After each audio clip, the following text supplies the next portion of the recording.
once you're able to do it and you can breathe, you realize how much more effort it is to just stay in that space when you're being provided the opportunity to step out. Does that make any sense? Yeah. Look at everybody's nodding. Yes. It was pretty cool. So thank you. And when you can allow yourself to actually notice, that's the witnessing. Because then you're going to take and you're going to keep those learnings, and your brain's going to start predicting better, which means your turnaround time from hell to heaven is going to be just like this. And eventually Yes. you're going to realize, I do not need to take my life force and start creating more of that shit. Now there's times you need to do that. So that leads us up to today. So thank you very much, Kevin, for communicating that. And I'm so happy that you're alive. Spirit says that you're meant to stay here. Too. I love you, Kevin. May I ask a question of Kevin? When that happened and your boss triggered you, did you go use healing tools, or what did you? No, honestly, I got really angry and I broke my Sharpie out of like one of those fine tip, because I like to write with fine tip Sharpies, and I jammed it into the table because it's made out of granite, and it just busted. And he looked at me, and I did the angry thing, and I just wiped it off with the sleeve of my shirt. And I looked at him, and I just kept clicking. I grabbed another pen, and I kept clicking it. And he walked away because that's what he knows to do. And so it was interesting because I was like, what do I do? I'm so fucking pissed. I'm so pissed. What a fucking dick. That's all I could like. I put something. Then I was like, I don't know. Like I just let it be for about an hour. And then I just started to simmer down, right? Like I just started to simmer down. I was like, wow, you really, really got yourself up in this one. So it was like my internal dialogue, like that conflicted Kevin and like savior Kevin and angry Kevin. And I was like, all right, man. So like, why don't we, to answer your question, I wasn't able to go into the standard tools because I work in an office, and I just, with patients, I work in a doctor's office. So I had to go about some of the other cognitive therapies that I can do really quickly. I stepped away, went to the bathroom, and I did some tapping quickly. But honestly, like I've been going to therapy for many years, so I kind of have an advantage because of that. So I was able to just say, Kevin, what really pissed you off about this? And immediately was able to say, that is what Dad used to do to you. So my father was military, and my designated assignment out of the three brothers was bathroom detail.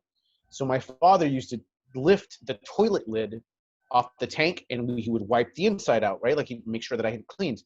So he was very attention to detail that way. And having said that, what he would do after he gave me the A-OK is that he would go and work on the car, and he would come back in and he would stain the entire bathroom with grease, and he would laugh. And this is me as a child, and he would say, who the fuck do you think you are? I'm the owner of the house. I'm the man of the house. So that's what happened when the doctor's actions triggered that memory and that sensation and that feeling. And so I wasn't really mad at him. I was just mad at my dad. And it was, being able to step away for a minute to the restroom and be able to say, identify the trigger point.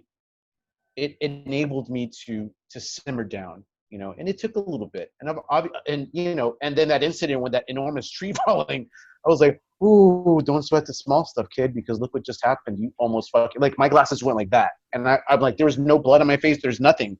My pants are black. So everything was just covered in tree shit. And I'm a sailor, so I'm so sorry about the language, ladies. But to answer your question, I did go into healing modalities. It wasn't the tools that at that moment in time, it wasn't exactly what Brenda has taught. And you know why? But that's because I've experienced many healing modalities and been a practitioner for many years. All the toolbox. When you're in high beta and you start, even if he didn't use those healing tools, what he did do was recognize with the knowledge he's learned from us or from me or spirit, whatever. And that is, and the thing is when you get in high beta and you get into that chemical peptide high, now men usually have it a little worse because of the testosterone itself. And it'll be like being on a freight train or in the middle of the track and the train's coming at you, and there is no way to really stop it at first. You know, so it is good that he has all these tools in his toolbox that he can go and get to. Now, I've gotten to the point where I've gotten such an anger state when back in the day, and it was like, oh, there is no, you don't, you're just, and that's what happens because you have an observation self. So good job on all of this. That's a great question, Vicki. It really was. Now, here we go. Are you ready? So yesterday, so far, every day by day, Spirit has been coming in going, hey, this is what we're doing. Hey, that's what we're going to think about. Hey, and I've gotten used to the new secret code numbers that they start to show me. So last night, I usually leave it up to like Linda and Betty and other people just to make the light language codes, you know, no big deal. And so last night, of course, Linda, you know, showed some pictures. Linda loved it. And what she did was inspire me. So the next thing you know, I end up doodling. So I ended up using it in last night's show. And so now they're saying, now you're supposed to do it for today's show. So before I show you, we also have to answer this question. Has anybody ever been left to their own device to raise themselves? Okay. So understand that when that occurs, you will develop, just the phrase itself will develop some strange combination in each person. So it's not really, from my understanding, one space, but in your personal identity. So it's like your own book you're going to look at. I was raised to defend myself. So here's the thing that they want you to understand is it doesn't have to be so dramatic. But my mother went to work about 3 when I was 3. And what do we do as children? We irrationally try to rationalize, or we barter. Well, if I do this, maybe mom will do that. So for me at nighttime, because I never ate as a kid, my mother hated this. I didn't like the grown-up food, so I would just pretty much starve all the time. My mother would, you know, get upset. Well, she went to work, and so I started eating, thinking maybe if I ate, she would come home. Maybe she wouldn't go to work. Now, that's a child's point of view. So what I ended up doing was that whatever I could reach, because I couldn't really get to the countertops, and, you know, and when I was able to move around, yes, I could, but when I had cut my leg, I couldn't stand. You know, it's all bandaged up. I couldn't get through the house. So I learned how to scoot on my butt to get to where I wanted to go. But to get to the food, which they put up high in the cupboard, if they left the cereal box there, I would steal it, and then I would put it in little hoarding spots. And then I would eat that convenient food that was, you know. So if you come to my house, you're like, you can be guaranteed that you can look in a drawer and you'll find a snack somewhere. Not because I like to snack. I will have a snack in there for 6 months. You know, Amy's like, haven't you ate that yet? No. And it's not because I don't like it. It is that it's part of I'm left to my own device, that if I'm hungry, at least I have that. You'll find I used to have water bottles throughout the whole house, strategically placed so that when I go by, I don't have, Loranda knows exactly what I'm talking about. Okay, so, but my body, I've been trying to figure out. So we're on this really wonderful detox. My heart has changed, really wonderful. I can feel it. The resting heart rate's gorgeous. My body's not doing that inflammation. But I look at the scales and it hasn't gone down. Now my husband is changing and I'm like, what's happening? And Spirit's like, we have to hoard it. You know, it's like survival mode. So all these veggies are meant to be really good and healthy, are now being stored as fat to some degree for later usage. Okay, do you understand what I'm saying? And I said, wait a minute. And I started asking my body, and it came up with, and it even confirmed it 2 more times. I had turned on, now I live in Australia, but I turned on the Today Show that shows up from, you know, United States up on my TV. And of course, Dr. Fauci come on and he says, well, when you're left with your own devices, And then all of a sudden I heard just like this echo. When you're left to your own devices, and I'm on the treadmill going, oh, that's why I could never really feel like I could take care of myself. You know, what's the proper way of making sure you shower every day, you brush your teeth every day, all of these things. And so it's one of those primal needs you get missed. You know, like the structure, the conditioning and things. So one of the things our body programs does is does the least resistance. If you're not taught it, you're going to take the easy route, not because you can, it's just because it's part of part of who you are. Now, as soon as I heard Dr. Fauci say this, it was reference to why is everybody left to their own accord to try to fight this COVID ID, you know, COVID shit. And when you hear over here in Australia, it's like, we close the borders, but yet the people that are coming from overseas has to go in quarantine, and you have to be like, okay, be good little kids. I know you will behave, right? You're an adult now, right? As soon as the back's turned, you're going to do what? Oh, they're not looking. I'm going to do this. And I'm like, Jesus. And so today, they're letting people cross the borders, even though we've argued, no, we're not going to, but yet nobody has to quarantine. And people from Victoria, where it seems to be the most, they're not even, the stupidity is that's where the disease is, and it's coming in where there is nothing. And these states that we're in, you know, I'm from South Australia, meaning we haven't had anything for a long time. And now nobody's at checkpoint, and the fake security guards that are supposedly checking on these people, we're having sex with these and then going out and spreading it because they get to go out and about. I'm like, what the fuck? And then this morning it was, I woke up and it was just like this whole collective is now starting to wake up and realize a child is raising a child. I don't care how much adult suit you put on, you have not matured mentally or emotionally. Everybody's running around, you can't do that to me. You know, it's just, good job. No, nothing in Victoria. I don't know how you're doing that, and good job. So it just hit me. Oh my God. And it was just, all I saw when I looked at the TV were a bunch of 2 to 3 year olds running around. Even Dr. Fauci looked like he was a little baby up there going, we need to do this. This is the way we're doing it. And then, yeah, Trump over here goes, I swear to God, he had that paper upside down.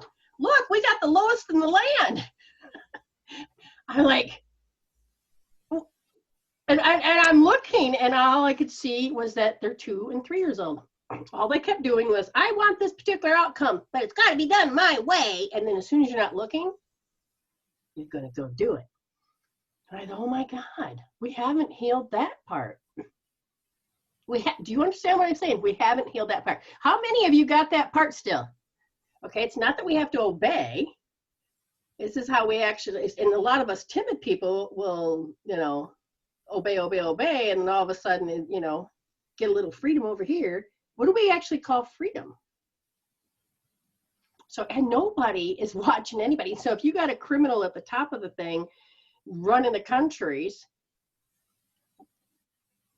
you know, you scratch your head for a moment. We have no adult in charge. We're not even in charge. We may have adult body, but we are so immature when it comes to the mental and emotional. I'm not talking intellect. I'm not talking IQ. When it comes to that kaleidoscope of perspectives, everybody only takes their slice of the pie and then tells people, everybody else, this is the way it looks. This is the way it looks. And then there's all of this feuding. And I was like, for 10 minutes, now normally, you know, got a couple seconds, you're in and out, right? Like you do when you're doing readings, right, Michelle? Right? You're just like, boop, yeah. Oh, no. This was lingering on for about 10 freaking minutes. I'm walking around the house and everything I'm looking at, even Joey, he just didn't look like a bird. He just looked like a little baby. You're not feeding me. And I'm like, Jesus, Joe, you know, and I swear, when I looked at my husband, he was not sitting there. I seen a baby sitting in bed. And then all of a sudden I looked again and it was my husband. I'm like, okay, don't fuck with my eyes. Because that's just freaky, man. My identity here. It messes with the head, but it was just enough that I caught it. I said, okay, if this is it, so be it. And, and I waved my magic wand. If you're left to your own devices, so as soon as he said that, how many people are running around with their own rules, but it sounds actually the same? I want to do what I want to do. And what do we do with the emotions? The emotions what drive us. It is our thought processing that literally makes us think that we are in having to fight this, what do you want to call, this invisible enemy. Okay, why do you think we keep going to war? That's my territory. You can't do that. And all of our conditioning actually happens when we're inside the womb up to the age of 7. During this process of all of the healing I've done, I have noticed that I don't have to sit there and try to forgive. It just happens. I don't have to sit there and try to control myself. It's just a natural state. The mental and emotional bodies, I know mine have developed because I can look at it and now I can understand what's going on such a level. It's not that I'm any better than anybody else. It is when you start to realize that these bodies need to be addressed, your authentic self starts to come right out. Okay? But it's getting in charge of those thought processes. So I'm out there in the kitchen and I'm getting very angry and I'm like, okay, this isn't me. This is something I'm supposed to experience. I'll run with this. What is it about? And I wrote something down. Let me see if I can find it.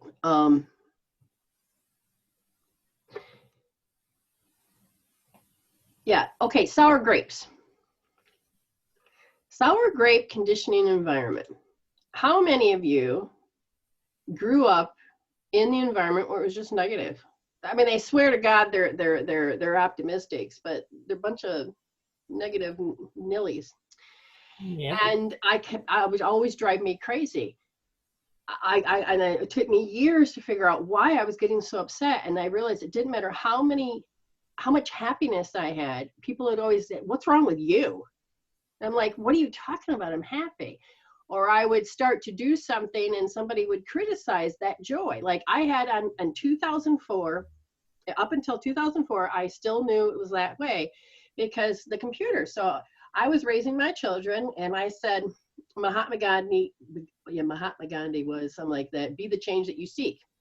So I had this short little phrase and I believed in words. So if you looked in my house, you would find like my border was written in positive thoughts. Well, my sister came over and she hadn't come over in a while and she looked at me and she goes, "What the hell is that?" And she read it and she goes, "What does that mean? That is so stupid. What are you trying to brainwash your kids into doing?" And my body went into the old response of, "What the fuck?" And then my brain was doing something else. And it dawned on me, I don't need to have that because this is their level of thinking. And I kept saying, "Spirit, what do I do? What do I do?" And then that was in 2004. So a part of the dream I had about with all these light codes coming on was the, how do I put it? My mother that's been dead since 1992 came through and says, "Hey, you can communicate with me more." And then my sister, my youngest sister, her name's Rachel, but it said unracial. Now I'm going through each room. Now you gotta remember, these people are aspects of you. They are a representation of those different personalities, different attitudes that you represent somewhere in your life. Remember, if I'm looking through my eyes, I can't see what I look like, only when I look in the mirror. But if I don't have the mirror, then I'm going to have to look at you as an aspect. So your personality, your signature is either going to trigger me. It's either going to go, "Hey, I really like that girl. That's what I like about myself." Or, "Hey, there is no way I'm going to be that." but you are, because you're giving your life force in some form to have to see it. Okay, doesn't mean that you are that. It just means somewhere you've either rejected it, or you're trying to suppress that part of you, whatever the story.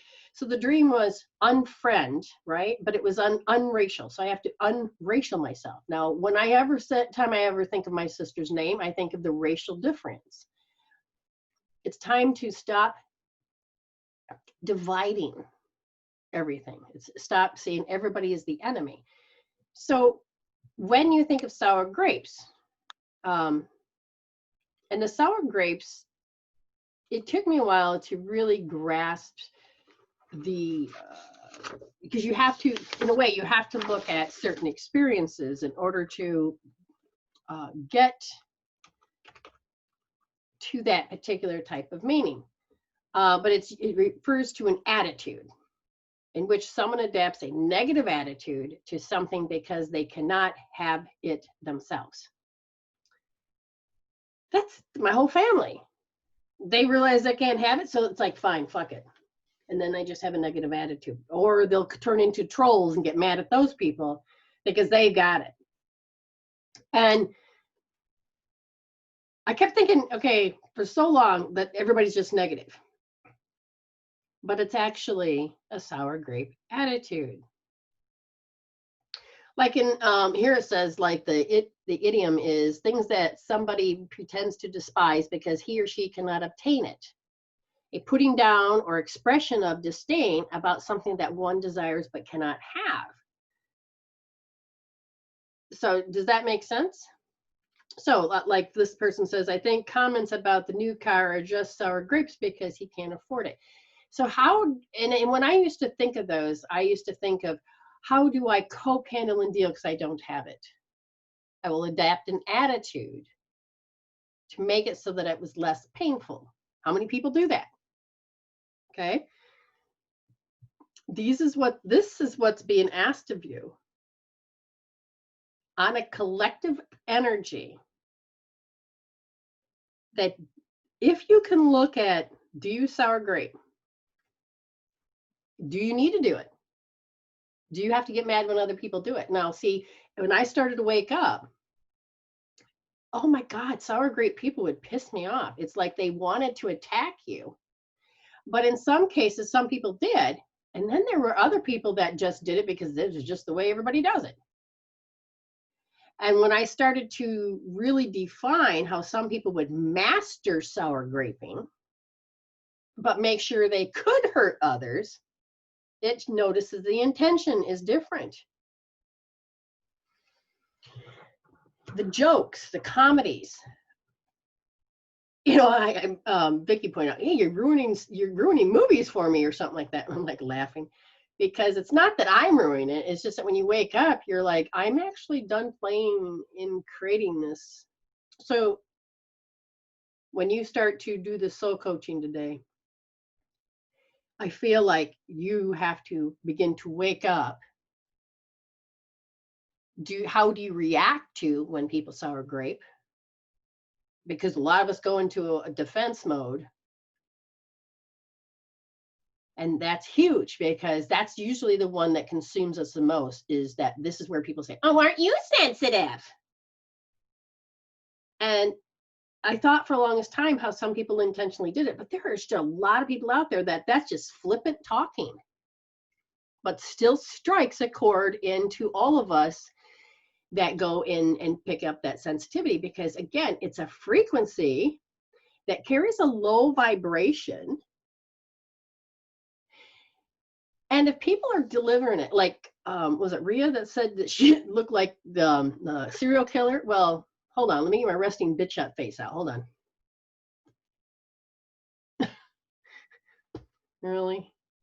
And if you get the eyes in place, it's I mean, I would just get so. I can't do it because I'm forcing it, but maybe. Hold on. I gotta find you. Where'd you go, sweetheart? Oh, oops. It was like minutes ago. Oh, I gotta find you on my screen. I lost you. Oh, there we go. Hold on. I'm gonna make you big. Hold on. No, wait. Ready, go. Oh no, she froze. Actually, hold on. I gotta force it, but I can. Ooh. Oh. I'm forcing it, but that's the idea of it. Oh my gosh. Okay. So that's funny. And and the I thing got is, that comment once. oh, you should see my stern face. I mean, terse face. I got sweet, but then when I've just had enough, the terse face comes out, but it also comes with a tone. It's like, okay, you can't push me any further. I'm done. Okay, everybody hates those words on my mouth. I'm done. Oh shit, I better run for cover. And it would always be when I'm super tired of everybody, or like I just can't go anywhere, so I have to be there. And it's like, I'm not looking at you weird. I'm just looking. Yeah. Well, you know what? It's just my Secretly, face. I'm gonna look at you weird and see if that freaks you out now. So you can run with it too. But yeah, and I'll stay. but our tones, everything about us is deeply incredible to how we communicate. Was it 70% of it is just looks, gestures alone. And then if you got people that have their tone with it, get the groove. I mean, I always get this neck thing on. My sister hates it when I get it. But how flippant language. Amy, what do I mean by flippant language, young lady? I remember the first time I used flippant language talking to you. It came back and bit you in the ass, didn't it? It was, I'm dying to see your reaction. Cancel. Because it was the first package that I had sent you, and it was seeming to take forever to get there. Unlike this last one, it didn't take near as long as this last box. But it's like, and then you said, no, you're excited. I'm like, yeah, I'm excited.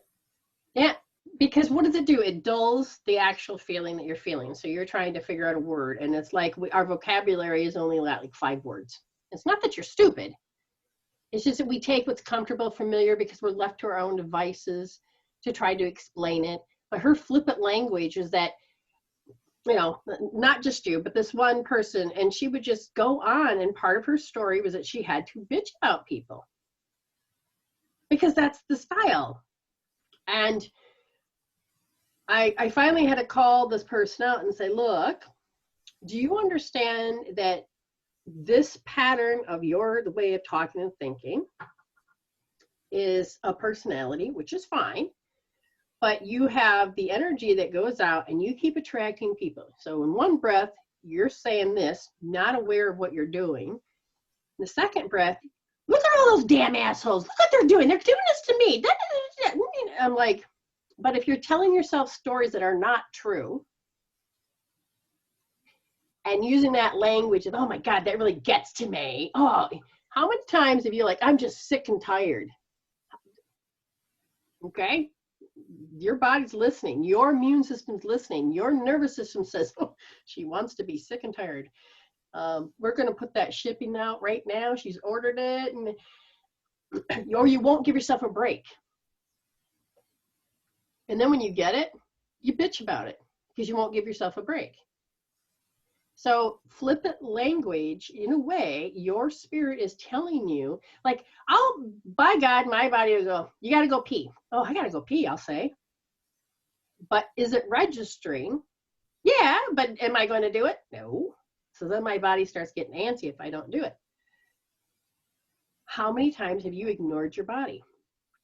You'll say it. Oh, I'm hungry. But a lot of times it's not about being hungry. You just want freaking water. But instead, you're left to your own devices, not enough information. Oh, look, cookie. Okay, that did it. And meanwhile, you're shriveling up like a prune because you don't really have water in your system. Like Amy was hungry one day, and I says, your body doesn't want just calories or carbs. It wants protein. But how does your body's going to holler, hey, I'd like some protein?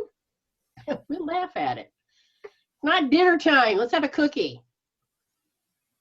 Okay, we train our bodies well. You've got to begin to understand flippant language. God, I hate that. Do we? No. Eventually our body will. It'll create a compatibility. No, it'll create a repulsion. I did it to donuts. And then I intentionally did it to donuts. God, I hate those. And in my head, I created an aversion. Yeah, they taste waxy. Okay. Meanwhile, my body's like going, I don't care what you fucking tell me. I know that thing is delicious. But in my mind, I'm creating pictures. I'm trying to have willpower. And yet, so after enough training, I just walked by a donut shop and my body, I started getting nauseous. Oh my God, it must have been something I ate. Duh! Because I swear a spirit wanted to do that. I thought, you know, like how the tree was attacking Kevin. For me, I felt like I had ran into something and it hurt, but there was nothing there. It dawned on me. Spirit's like going, oh my God. Oh yeah, it's not the thing I ate. It's the aversion, flippant thinking. So you have to I don't know. I have a feeling that the supercharge of how you manifest, because when the time between spirit, let's just say this is God and this is you, the mirror consciousness, and the time and space that goes in between is getting less and less, which means it's getting faster, faster, faster, faster, faster. So as you manifest, it gets faster. So your flippant language, your stinking thinking, you're going to start creating what's called, some people just say, hey, that's karma. It is as if it's negative. Karma is karma. You get to decide what extreme you want to go to. And are you going to be stuck there? So you've got to decide if you think your flippant language is important. If you're not wanting to register really what you're feeling, is that important?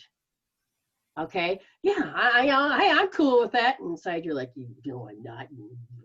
Because you are putting more energy for you to see the shit faster. Are you lying to yourself? You're gonna see it. How many bitch slaps do you want to get in a day? You'll know. Like, the whole joke is, do you remember Tootsie Pop Tootsie Rolls? Some of you in Australia, I don't know if you've had that, but in the United States, it was the hooted owl sitting on the branch, and the boy says, he asked, I don't know who asked, how many licks does it take to get to the center of a Tootsie Pop? The owl goes, 1, 2, 3, you know? And so the joke is, how many licks, now, in a flying bitch slap is the worst you can get to wake your ass up, to force you to move. And so the kitty's gonna go, hold on, let me get my bitch slapper ready. 1, 2, 3. Here it comes. Okay. So I used that reference before Amy understood what it was, and everybody thought I was being cruel as fuck. And I'm like, oops, inside joke, need to share it with the rest. You can't forget the world may never know part. Yes, yes, the world may never know. That's right. I love that one. But it's time to understand that your shit's coming back faster. I'm sorry, I'm not going to sugarcoat it anymore. And karma will be a bitch, because as soon as, if you don't start to understand those little knowings of your subtleties or the intrinsic part of how you know, it's going to go faster. So if you're not, you know, like how I tell people immediately when you start feeling anger, you'll know, or your body sugars will get off. Oh God, something's going on. You'll know. That's the knowing. That's the intrinsic part. And if you don't start to pay attention to it, how much does it take? And if the scales are tipped to have to really learn a lesson, do you want to keep repeating it? You have to wake up from being a program, because every day, 90% of your thoughts from the day before are repeated to create today. That's how, it's part of the framework of how you create this moment. Okay, everybody following me?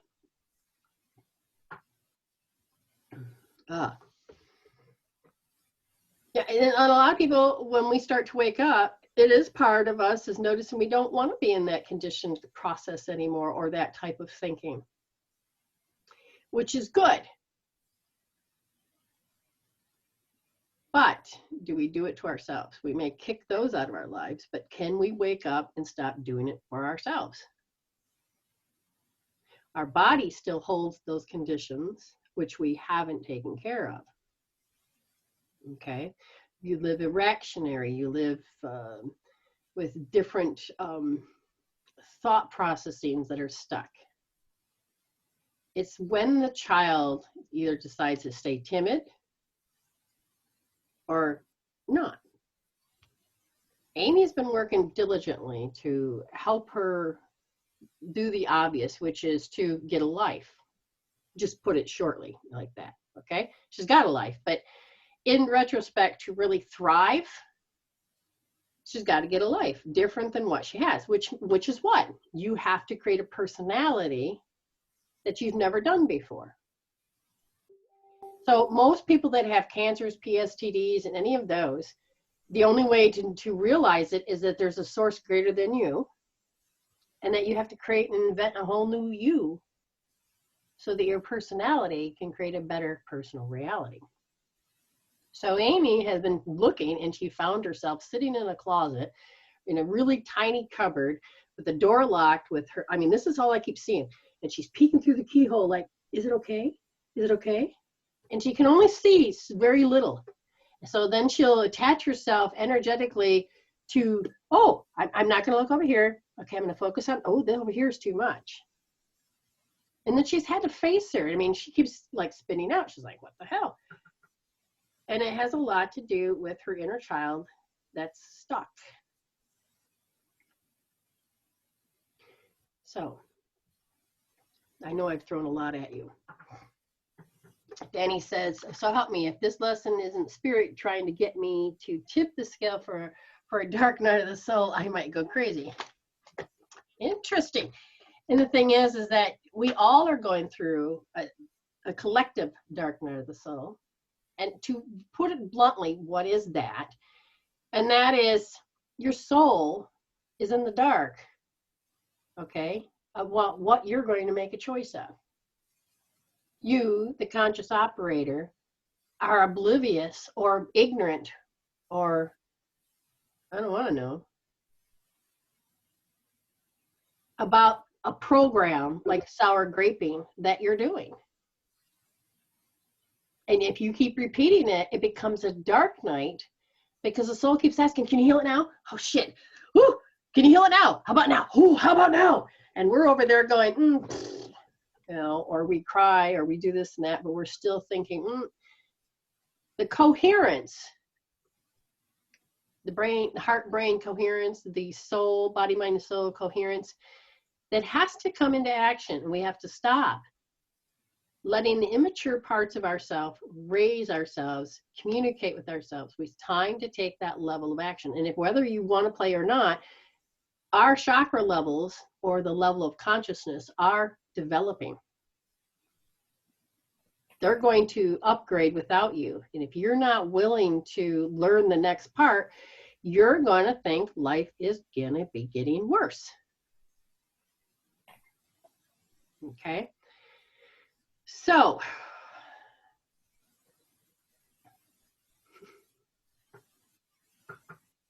it's very important to understand your inner child needs to be addressed because its irrational thinking has created the booklet.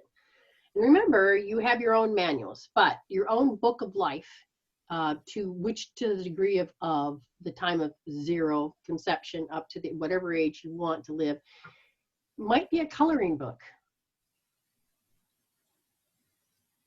And part of the academy that's coming is that what kind of paper do you want to use? What kind of medium tool do you want to use? Are you the writer, or are you the one that's just going to paint by number or have to follow the outline that somebody else has created? There's a set standard on a universal scale, but would you like to have a beautiful novel? Or would you like a horror book? You can look them at movies as well. Who's got the damn pen? Is it your 2-year-old? So it is looking at your life and stepping up to it and stop thinking that you're a victim, because we're moving out. Right now, we're cause and effect. Yeah, everybody else is the cause, and I'm the effect, okay? And I have to stay in victim mode because everybody else is pimping me. Now, if you don't know about the pimp and the hoe, go out and watch Ghetto Physics. That's Ghetto, Ghetto Physics. It cannot be found anywhere, Brenda. Oh, well, they're just going to have to join. Oh, no, I guess not. I have it. I have it, and I shared it in class. So we're going to have to figure out how to get that. I guess that's going to be one of those sneak peekers. And when you get into paying for the classes, you get to sit in and have a movie night. Now, I like to have movie nights, just so you know. They're fun. Okay, so here we go.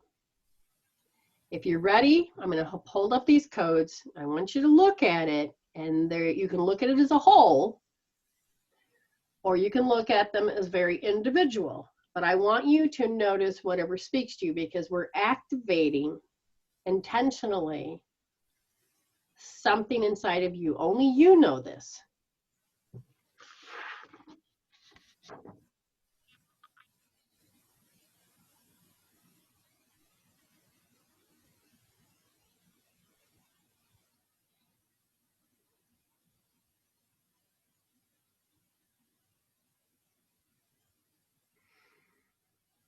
Okay, now,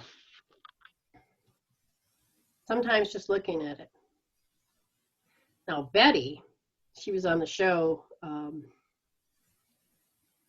well, it was morning for you guys, yesterday for me. She saw the middle one. One more time, please. You got it.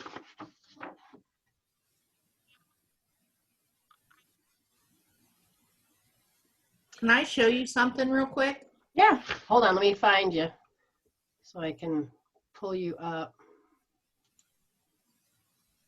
Oh, is it this one? Wave at me so I know which picture it is. Gotcha. Okay, here we go. I'm gonna make you big. Okay, I've been sitting here doodling, and you held up that picture. And do you see the? Yes, I do.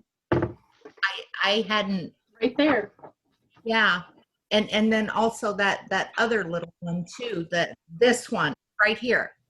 Yes. See? Oh my God.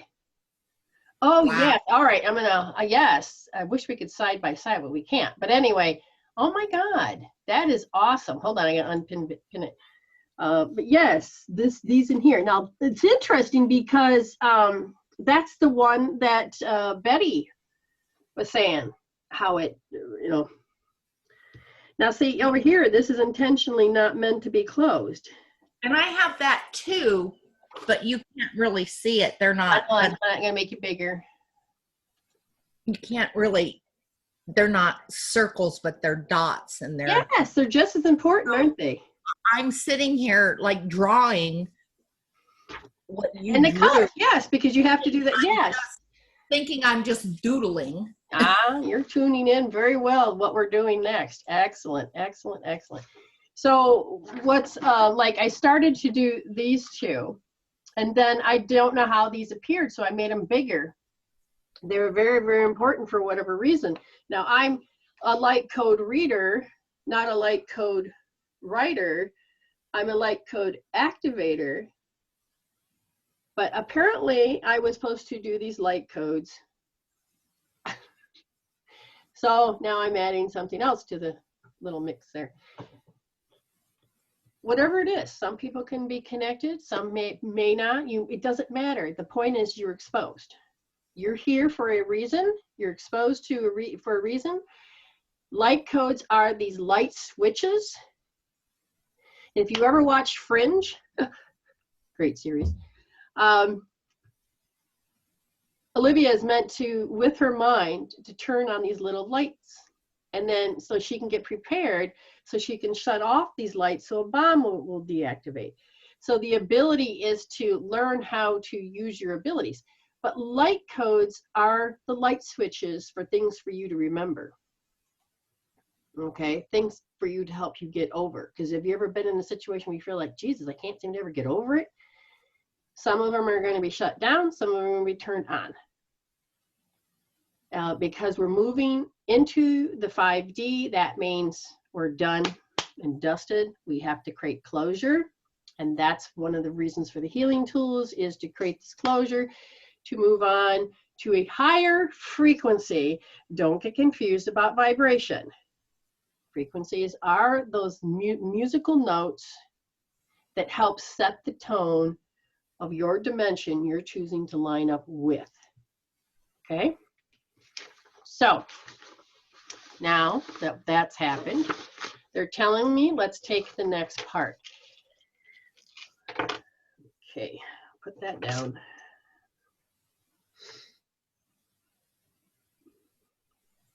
Now, when you're sensitive and somebody has called you, you live in a reactionary state and you have to be,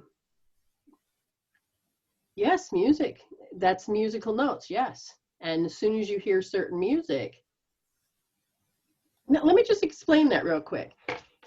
How some people, I don't do it as much, but some people, if you were to take a toner, a musical tuner, whatever, and you listen to your voice, you may notice you've got some missing. And Voice Bio, I used to have the machine, you're asked to talk normal and it records the notes. When you're stressed, the notes will change. And when you're happy, the notes will change. Your future content will change. Remembering something in the past, the notes will change. And it will give you a bell curve. Oh, Brenda. It'll give you a bell curve to what it is you are, where you're holding. I don't quite have a bell curve here, but see the C and the B, okay, those are more of a physical aspect of you. Then you have, here is a more of an emotional, these are the D's, E's, and F's, and then the G's and A's has to do with mental. So you have, all of it creates a spiritual experience. So this person, I would say, go find the letter C frequency, you know, tuning forks, hum it. And that activation of getting you to hum or match up to the note literally allows your body to start humming healthier. It starts to come in balance. It'll also trick the autonomic nervous system to get out of, let's say, too much of the E and F. Now, food will affect your frequencies. See, so it's not usually about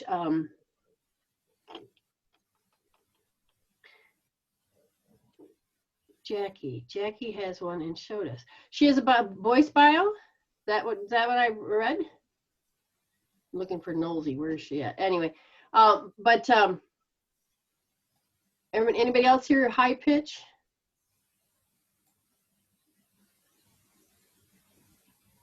Where can you go to get out of your bell curve? You want your bell curve to always beautiful. Click on Jackie's picture. Hold on. I gotta find Jackie. Oh, here she is. Yes. Hold on, I'm gonna click you up. Yes, this is a beautiful tuning fork. I got like 100 of these. But yes, and the notes are very important. Thank you, Jackie. I appreciate that. You can use tuning forks. You can put music on.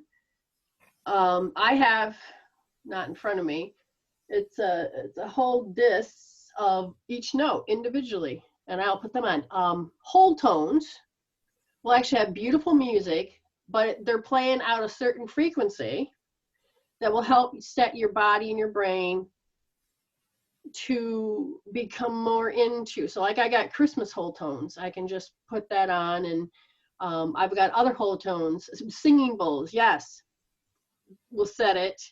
Tuning forks will set it, but will it stay? No, that's your responsibility to change your level of consciousness by changing your personality. You're getting this, right? Your personality creates your personal reality. And so how you do anything is how you do everything. And if your emotions and your thoughts are not maturing because they've hit an arrested development, you're going to keep hitting that same tone over and over. That's why you have to begin to wake up to, like, let's say I'm afraid to speak up. So let's say somebody owes me money and I don't speak up and they get away with it. That's on me. That creates a karmic imbalance where now I'm losing power instead of stepping up to out of my fear and creating to come into balance. And it's not that I'm going to need to do it with an ego mindset of like, bitch, hand me over the money, but you're reaching to your resistance. And I use a rubber band so you can see your resistance, but the rubber band is all about your fears, all about your self-imposed limitations about how you handled being timid or how other people's personalities are too strong. So if this is your face, by the way, okay? So if this is the now, or what you've had in the past, the experience of when it happens. So if you're growing and not doing anything, you stretch it too far, you're gonna be forced to always repeat your shit. So let's say, okay, I'm gonna do positive thinking. Yeah, oh, back again. Now I'm gonna be focusing with intention about creating my future, but I haven't healed my shit. I'm gonna go back. So you're going towards what you want and away from what you don't want, but because of the self-imposed limitations, the arrested developments, the belief that people are out to get you, you're going to be forced to come back and you're going to be forced to repeat it. You only get $100 if you're going to do it in money-wise, which is 100% of energy to invest. If you keep not taking care of the roots, you're going to be in spiritual debt and you're going to keep accruing more shit. So every time you hate confrontation and you try to, it's like this. You know how when you try to spell a word and you're like, I can't remember how to spell it, but you want to use it, and then you try 1,000 times and you're like, screw it, I'm just going to get another word that represents that. Well, that's what we do. If we're not aiming towards what we want, regardless, we're going to try to go around it. But you're still going to have to come back to what owns you. So every time you decide that you're going to heal your shit, okay, I'm going to dive into that emotion. I'm going to change that thinking. I'm going to change it. So, and then what happens is you create a different set of rules. You're no longer that to which owns you. And see, Betty's beginning to notice that every time she shifts, she's moving that resistance band, you know, it's going up, up, up, up. And eventually on some parts, it's just going to pink. And she's going to, then she'll wake up and look back and go, oh my God, I used to do that for 20 years. I don't do it anymore. Yeah, I'm going to do the dance. Oh, wait till you get to that stage. Trust me, you're going to be like, oh my God. You know, you talk about ultimate witnessing. That's where you're going to be. So why do I focus on the roots? Because that's what owns you. That's where your life force is. That's where your willpower is. That's where you are investing. We want you to take all of you into every area you're moving, okay? Does this make sense? So, how we're going to heal today. Now, again, get those music tuners and start just playing with your voice. If you see something missing, go practice that note, toning. You know, and then all of a sudden try to hold it. I used to have such a crappy voice. It would crackle, I was always trying to force it to come out. How many times have I hid behind my timidness, my shyness? And no matter how much I exerted and became more extrovert, those shitty ass programs were still controlling every aspect of me. Okay, so in today's healing, so that you can get in and start to meet your future self on Saturday, or the 8-8. And you can do these healing tools over and over and over. You can do the meditation even after the Lion Gate's over and redo it. You can do last year's meditation, which is in the Lion's Gate, if you wanted. You're helping yourself every step of the way. Don't think, oh, just because I missed it, then that's it. No. The beauty of this is you can always go back to it. Okay. Ooh. They want you to begin to witness what petrified feels like. Kevin, was that a no? That was a strong thing coming to the screen. It was like, who? Kevin? Ah, okay. So petrified, take a minute. I want you to start to identify what you think petrified means. And it's something that we do that we've learned to overcome. When we do this healing, I do not want you to think positive to overcome petrified. Do you understand? This is hope therapy. This goes into your meridians. It helps connect with your fight flight part of you. It is so important that you connect with the innate wisdom that when you're doing hope therapy, you are connecting. There is a coherence that starts to go on. So as soon as you start thinking positive, your body says, oh, they don't want to heal it. Some of you are like, but I just want to take my hand down, and you will feel the urge. You'll feel the magnetic pulse of repulsion. Okay, that's how much you don't want to heal your shit. But at the same time, if you stay there, you can get over this hurdle. We don't want to face it. We don't want to look at it. Ooh, nice bowl. Nice bowl, Shelly. Ooh, got 3. I would like some myself. I bet. Yeah, I got no room in this house. So when you think of petrified, look at your definitions. Look at your definitions of petrified.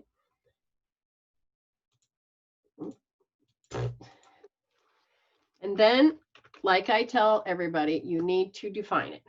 So frightened that one is unable to move, terrified. For a split second,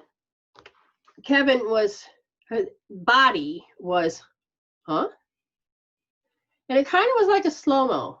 His brain did not register to what the body just said, whoa. And he could literally feel the slow motion. In a way, it was frightened, but it didn't quite get it, register up here until it all unfolded. And then when it unfolded, it went, brrr. And then the chemical peptides, all of a sudden you're like, did that really happen? Oh shit, that happened. Oh my God, I got to tell 1,000 people if this happens. And your brain is trying to catch up to the thing that it didn't quite see the first time. And then there's other times that we're so frightened that it's come directly at us. Somebody threw a fist at us. They're yelling of their words. You can feel their spit. You swear to God, put a mask on. The sonic booms, it just creates this frightening. If you ever felt it, I've had people in their minds wish that they could hurt me, and I literally would feel or figuratively imagined, I don't even know these words. All I can tell you is that it happened, but I had to register that it didn't happen, because if I were to try to figure out reality, no, it did not happen. But the movie mind said, yes, it did. And when your immune system tries to say, alert, alert, it's going to go into fight mode. But if you're petrified, you can't go into fight mode. You have to go into survival mode. And one of them is to be frightened so much that your willpower does what? It can't go nowhere. Okay? So defining it a little different. Like sometimes willpower can be very slow. You know, frightened. That's why with Kevin has a fresh experience of what petrified feeling is on this level, because he was petrified as a child, but at the same time, he's learned at work that he can. I'm not going to let this happen. I'm gonna make it stop. Who does he really want to stop? The doctors or the first original experience? And when you get to think of the people, the places, the things, the original, take a second and notice how your body, yeah, it's scary watching mom die. Take a second to how your body has a mind of its own. And it's not even that it's just memorized, you know, you thought about it so much that your body memorized and has become you. It actually has learned how to do protocols of coping, handling, dealing in different situations. Now, there's tons of ways I can talk about it, but I need you to understand what it means to feel like I can't use my willpower because I'm scared. I'm petrified. And some of you are like, well, I can get maybe a 4. All right. What's your worst fear? Don't need to tell me. Getting on stage, being seen. However it goes, you're going to look at it, okay? Get amped and ramped. Some of you know what it's like. Hear a person's voice. There you go. So Spirit wants you to understand that the petrifiedness in this case is invading the liver meridian. It's not part of the package of the liver, but it's invading the liver. Liver is where what we do is we start to put on our mask. I was so petrified when my ex says to me, well, I don't believe in you. I don't love you, da, da, da, da, da. And what happened was I didn't know how to respond to that. I can't get angry. Then I put a mask on.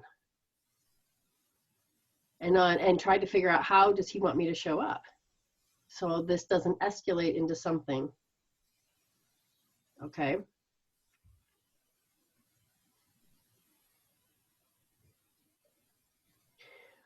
So Vicki says, I'm noticing Kevin mentioned being in the Navy, and I started reflecting on being in the Navy, and now I see Brenda's wearing a Navy anchor. So here's the thing. When I asked Spirit how I'm supposed to show up in life, I was supposed to give hope. Giving hope showed up as an anchor that had 7 chakras on it. Now, the anchor broke. My ex got all the rest. Otherwise, you would have seen it on my wall. And it's usually a pink anchor. Pink represents the consciousness of Christ. Christ consciousness. It's not about Jesus in the church. So you need to anchor your life in giving hope to yourself. And that's what that is learning how to remove anchors that are like cousins and things like this that are like anchors around your neck and pull you down. You have to grab your anchor and anchor it into something, even if life tries to ebb and flow you away from who you are. Okay? That's why the anchor is important to me. And when you think the anchor is usually used in water, water represents emotions. And, you know, so did I want the nautical theme? No.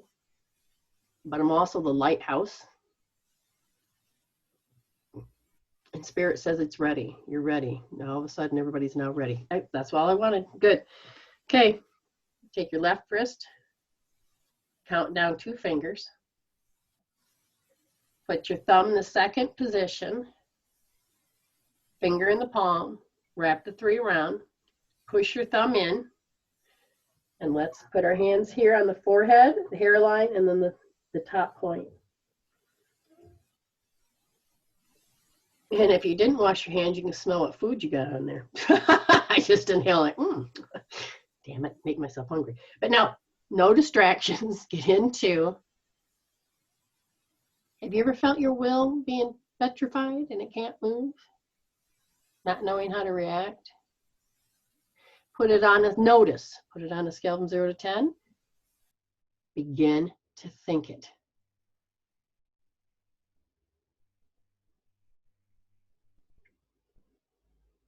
Now that you've witnessed, you're starting to feel, you can write it down if you want. At any point, if something really grabs you, you can, but I want you to notice the pictures, the sounds. You're a sensory being, so there could be some nasty ass taste too.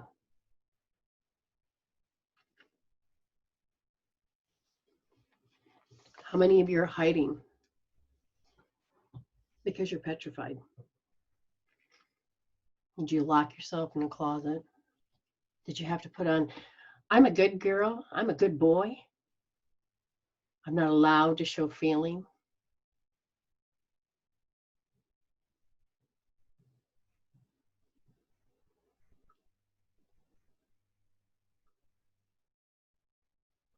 What if there's so much chaos in your house and you just wanted to stop and you thought, well, maybe I need to raise these people. I'm going to have to put on a happy face. Maybe people will, maybe they'll see that this is the way that it should be. Yeah.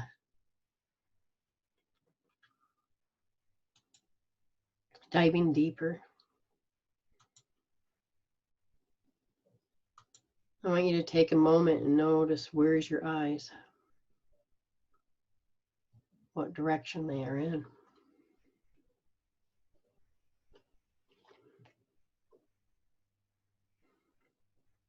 Notice that with certain things you became shy. You developed a bashfulness to avoid.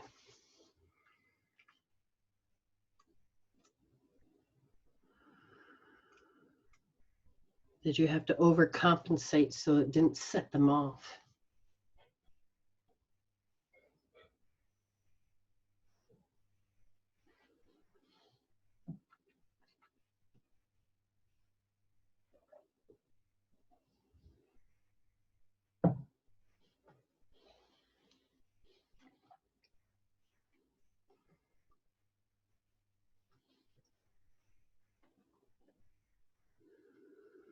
Some of you developed, okay, this is the right way to do it. This is the wrong way to do it. Notice to let your conscious be the guide.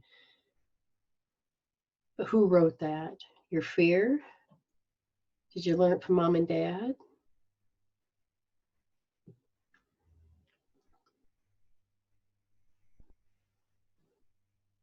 Some of you have created pictures.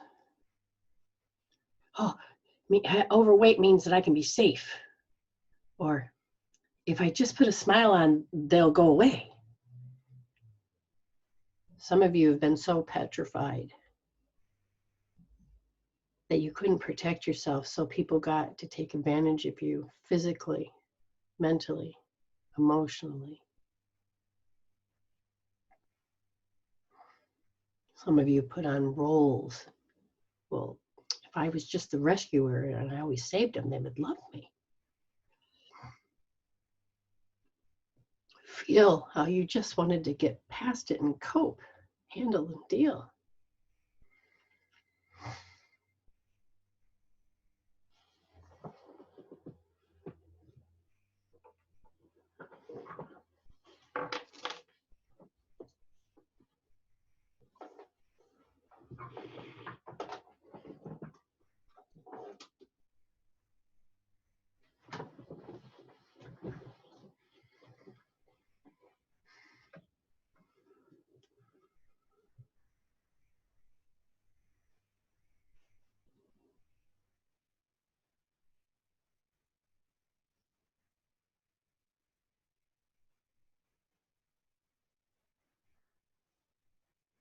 Can you hear the little child?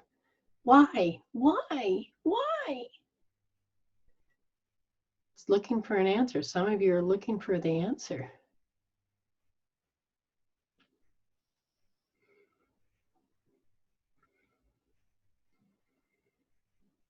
Some of you begin to notice that your numbers are changing.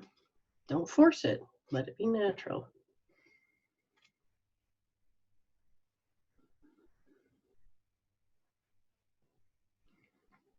Some of you have gone into, oh, I'm worrying. If I get rid of this, what's going to happen to me? Who would you be without it? Remember, some of you have already gotten rid of it, but you can't really let it go.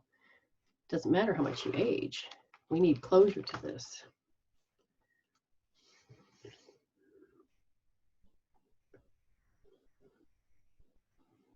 Some of you were so far under pressure, there was no little left for you. So I want you to begin to call your power back. Go look for your inner child. Go find them. Go free them. You've got the key in your hand. You've got the tools that they can copy you.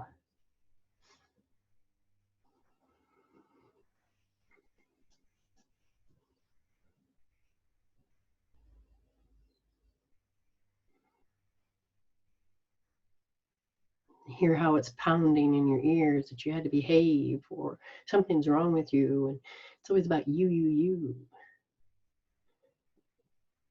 And as soon as they got it off their chest, then all of a sudden they were different. How many people believe that you had to always hear how nasty you are so that they can feel better?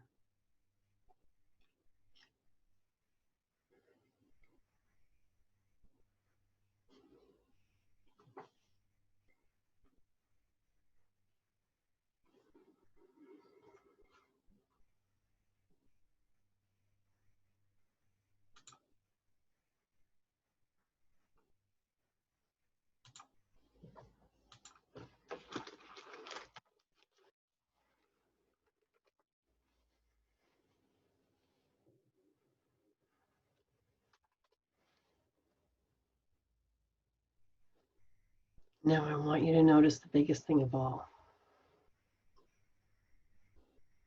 Shame is used as a tool. Guilt is used as a tool. How did your family do it?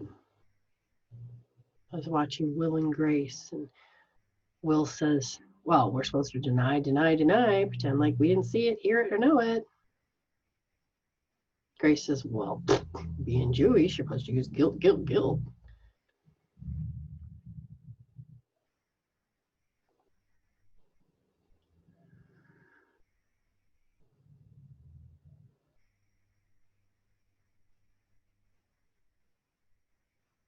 Some of you, I can feel the trigger of the trickery of they knew you were in that state, and so they started to sweet talk you to doing the thing that you didn't want to do, but you were petrified to say no, and the only thing that came out of your mouth was what they wanted to hear.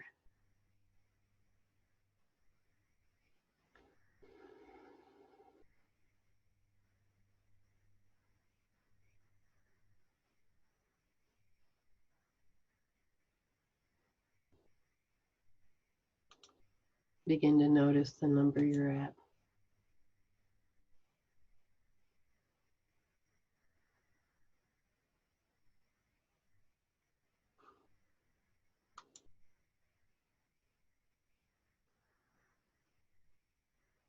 Some of you are beginning to notice the physical. I want you to group it, pull it, and let it go. You're going to take all the positive learnings and the necessary wisdoms and put them in that special place where all of it goes.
Oh, I can feel the fear of standing alone, and that it's not going to stop. Notice the energy. Notice the belief, the believing and accepting, and how much you're holding on to that belief that it's not going to go away.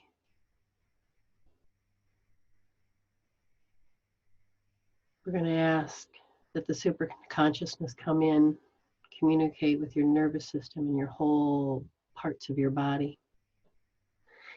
We're going to ask that the super conscious begin to treat. We're done with this.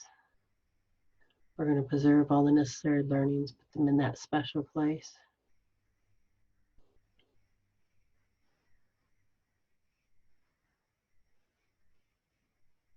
And notice that if you start to become angry, you're starting to learn to overcome the petrified.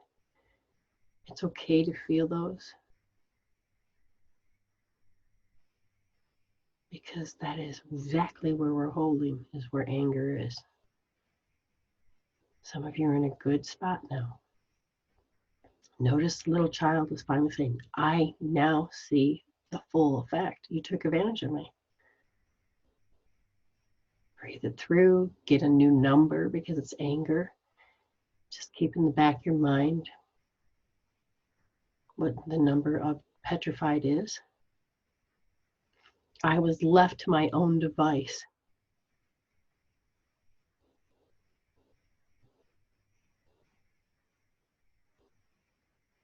That's where the irrational comes in.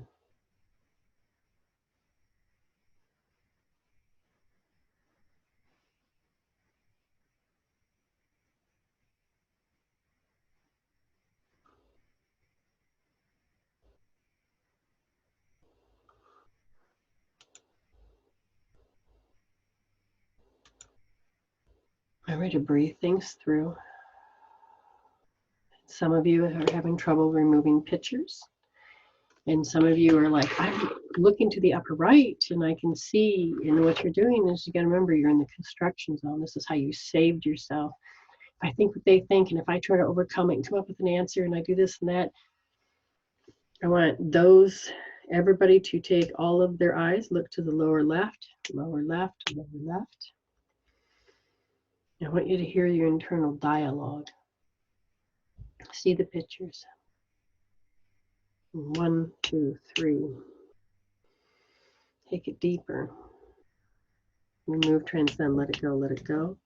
Notice when you look straight down that you can taste the foods. It's like you're giving yourself instructions, and you can taste the nastiness and left a bitter taste in your mouth. All of it just looks instead of instructions you've given yourself to protect yourself. And these are usually the things you say when they're not in the room. And these are all of the self-imposed rules you have to place upon yourself. Fine, I'm going to take my, you did, whatever it is.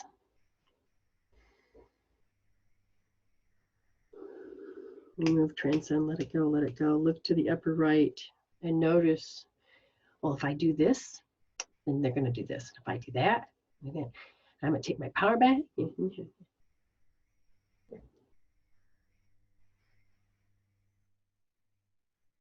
Preserve all the positive learnings, put them in the special place where all learnings go. Remove, transcend, let it go, let it go, let it go. Look to the middle left and remember the sounds, the cues, the gestures of their voice. And how that would strike a pose in you because you knew it was coming. Remove, transcend, let it go, let it go. Now rest your eyes. Notice the number.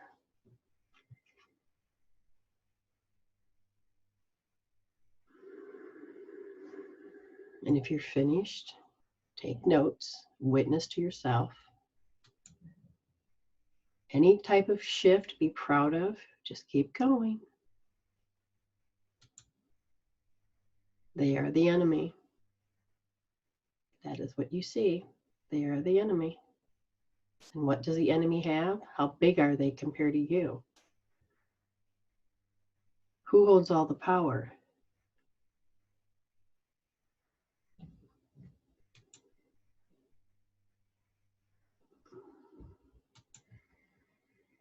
Some of you have just moved into, I'm just disgusted by all this. You're hitting an enough's enough stage, the intolerance. It's creating more of a repulsion, which actually is there to help save you to get away from them. But it's not healthy. Some of you have turned that disgust onto yourself.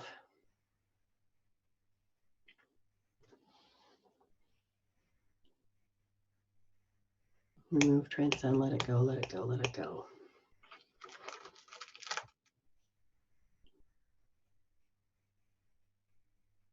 Begin to notice the outside energy. How strong is it? Is it moving? If it's moving too fast, slow it down. You have a control panel in front of you. If it's moving too slow, speed it up, whatever you choose. The moment that it feels like they're sucking on you, you take your power back through the purple heart and the violet flame and say, no, that's mine. And every time you do, they get smaller and smaller.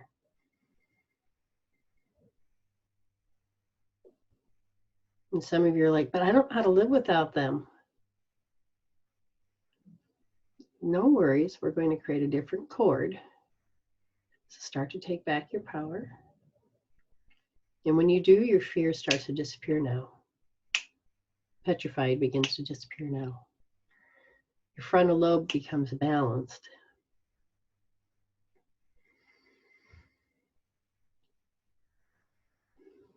Now for some, you're done with certain people. You can do this even if you feel like you're not done with certain people. You can grab a golden white light cord above your head, connect one end to your heart, and connect it out to these individual people, situations, stories. Be done with the story, be done with the trapped emotions, and ask them if they accept this. And if they do, begin to notice that some of your aura starts to come out in balance. Safe, secure, stability. Safe, secure, stability. And notice that it's creating a healthy environment, and you can feel all of the radiant energies and light codes coming in now. It's starting to balance you out. Connecting to heaven and earth.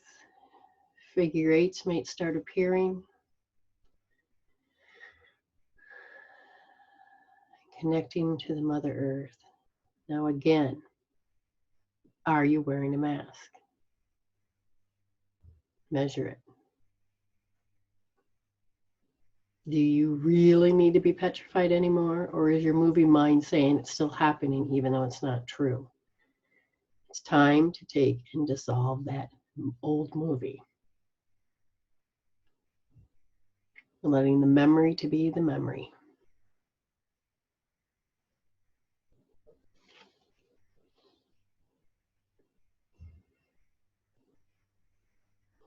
As you gain your power back, you'll notice that you no longer need to show up as timid or bashful or any of those.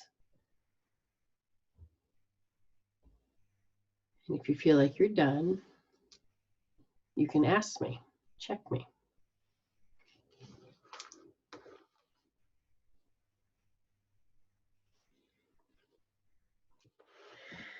All right, Kelly, and I want you to go to L2S. It means just hold your thumb soft and notice how you understand the control behavior. They're going to control me or the lack of control, but look at that way. LaRonda, you need to go to R2D and feel how you deprived yourself is the answer to the issue. Rhea, notice it's self-preservation. You did whatever it had to take, and they want you to do R3D. Julie, Do R1D because there's a lot of remorse, the self-talk remorse. Amy, R1S because you don't want to let it go. You're too stubborn.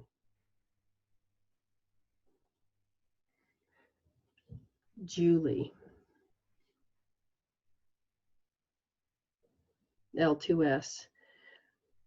There seems to be a certain amount of justice, injustice, and the rejection going on. Shelley, you're still in flee mode, okay? You're not frightened, but you're flee. There's a party that feels the running when certain people show up. Kevin, R2D, notice how it's just easier to deprive yourself because that's what they keep asking you. Barbara, L2S, you're intolerant. I just can't take this shit anymore. Jackie, R2S, a certain amount of procrastination. You have what's called the creep, and that means it creeps in and you don't even know you're doing it. It's the procrastination.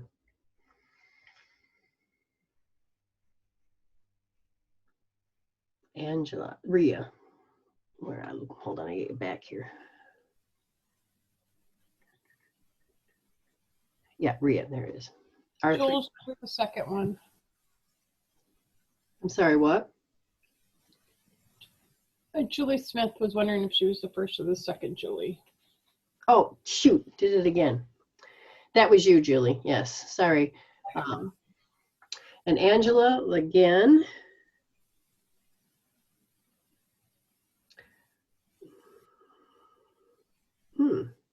R3D, put your thumb in D. D. Amanda. Your RTD is noticing that you've got to constantly have to self-loathe.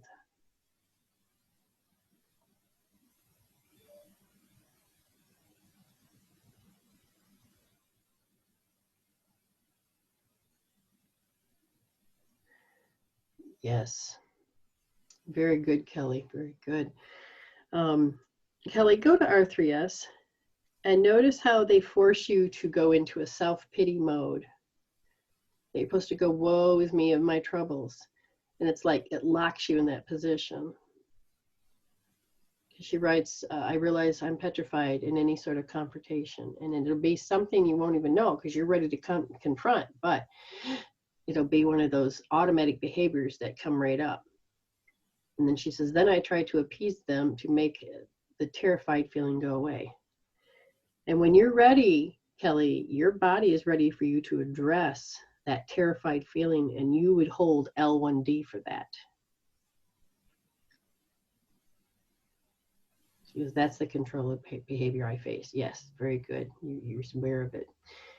Betty, you need to go to R1D because there is this, you're supposed to feel sorry for them. So there's a remorse factor because you've stood up and you've done everything, and you're the one that's has to pay for them feeling that way. Michelle, L2S, you're done. You're done with it being intolerating all of their behavior. You're like, I let you get away with it too long. Nolsey.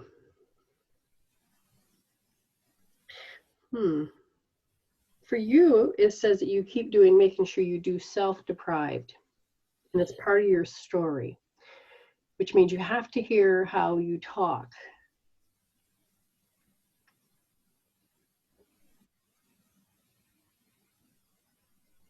So Julie Smith, just grab your right wrist, third position.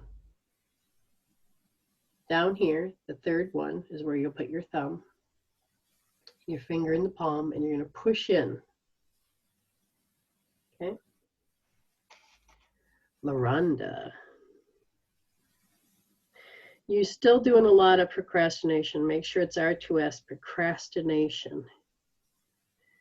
Notice the word is putting things off. And I think they like that.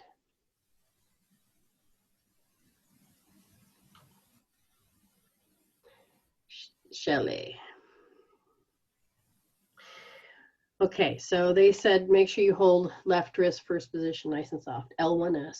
And Shelley, you got to feel how your body just takes offense. Even if your mind doesn't seem to register it, you do. Yeah, it does. Kevin.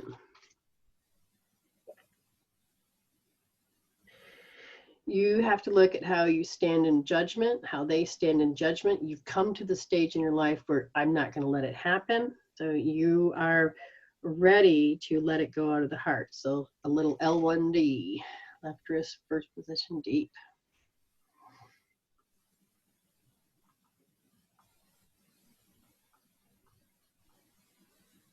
And when people start to rewatch this, I want them to understand that they can just, after they feel like it's already gone, do a little L1D, start pulling it out of your heart. Barbara.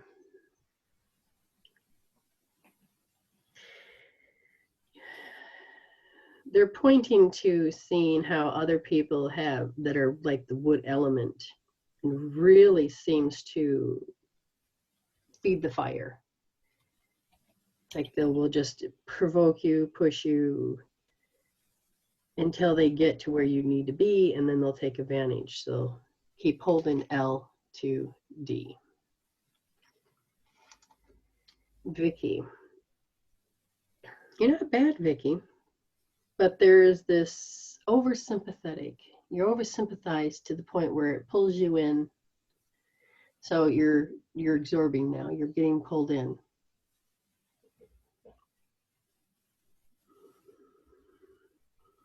And believe it or not, that is invading the liver. So you have to go back to L2D. Amy, thank you. R1S, check it. You're at a 3. And Amy, when you hold that one, notice that the energy outside of you. Notice the energy outside of you. Because it's like you can tell when you're going to be ungrounded or that you are ungrounded. Danny. L3D. The water molecules in you get influenced by those that are around you and you lose your footing. They want you to go to R2D and notice how your answer is to deprive. Okay, and it's okay to have that depriving mind, and that means no money, no place to live, and so you just have to like, okay, I'm done with that. So just notice the deprived. Amanda, L2D, check. Okay, so I don't know if you can feel it, but your L2D is a 6, but it's the energy to every time you try to expand yourself, okay? And they're saying every time you try to expand yourself, an automatic mask will appear because you don't want people to jump to conclusions. Ah, Barbara, just breathe it through. Notice that the body wants to release it. Jackie, R2S is, there seems to be an excessive energy on this. And it is, I want you to focus how, whatever it takes, how they manipulate you. That means how you're sitting, you see the outside and it's excessive.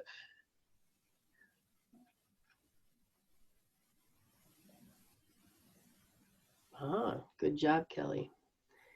So this is R3S. For self-pity led me to see that I expect some pity after I put myself in a position of being taken advantage of.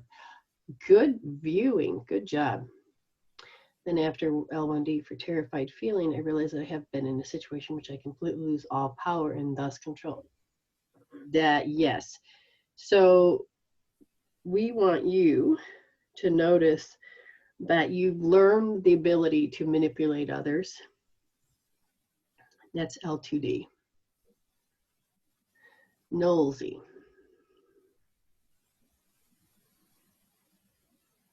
The dogmatic position, meaning same shit, different day, bend over and take it, has put you into overcompensating. So they want you to hold R1D. They want you to go there. Kevin. In that depriving aspect, that R2D, they said, notice how others need therapy. Sorry, that's funny. And you sit there and you self-talk about that situation. You're losing power to it, okay?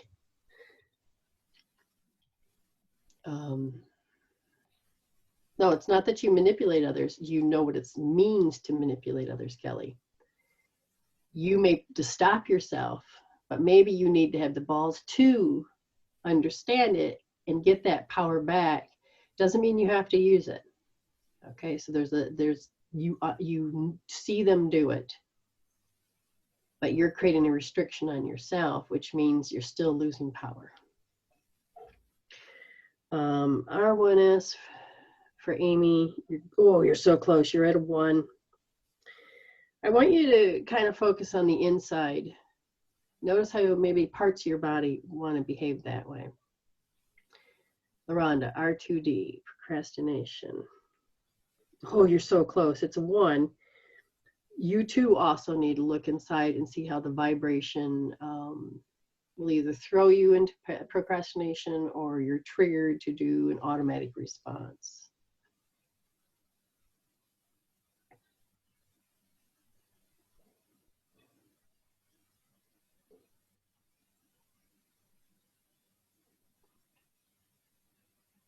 Shelley says, L1S, sneering at people. You're very good. You're at 2. I want you to notice how your environment, okay, stay in that position, but notice how the environment is sour grapes. This is the way everybody does it. Ooh.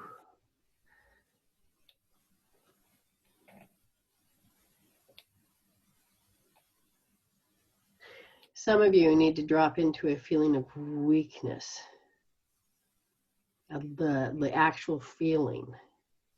When you're in whatever position you're in,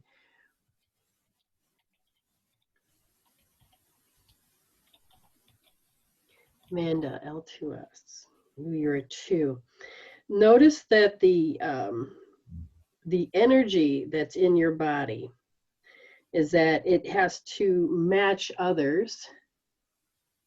And it's been a habit and you don't even know it, but those that are wounded, pride seems to affect you the most. And they said, keep holding that 1 point.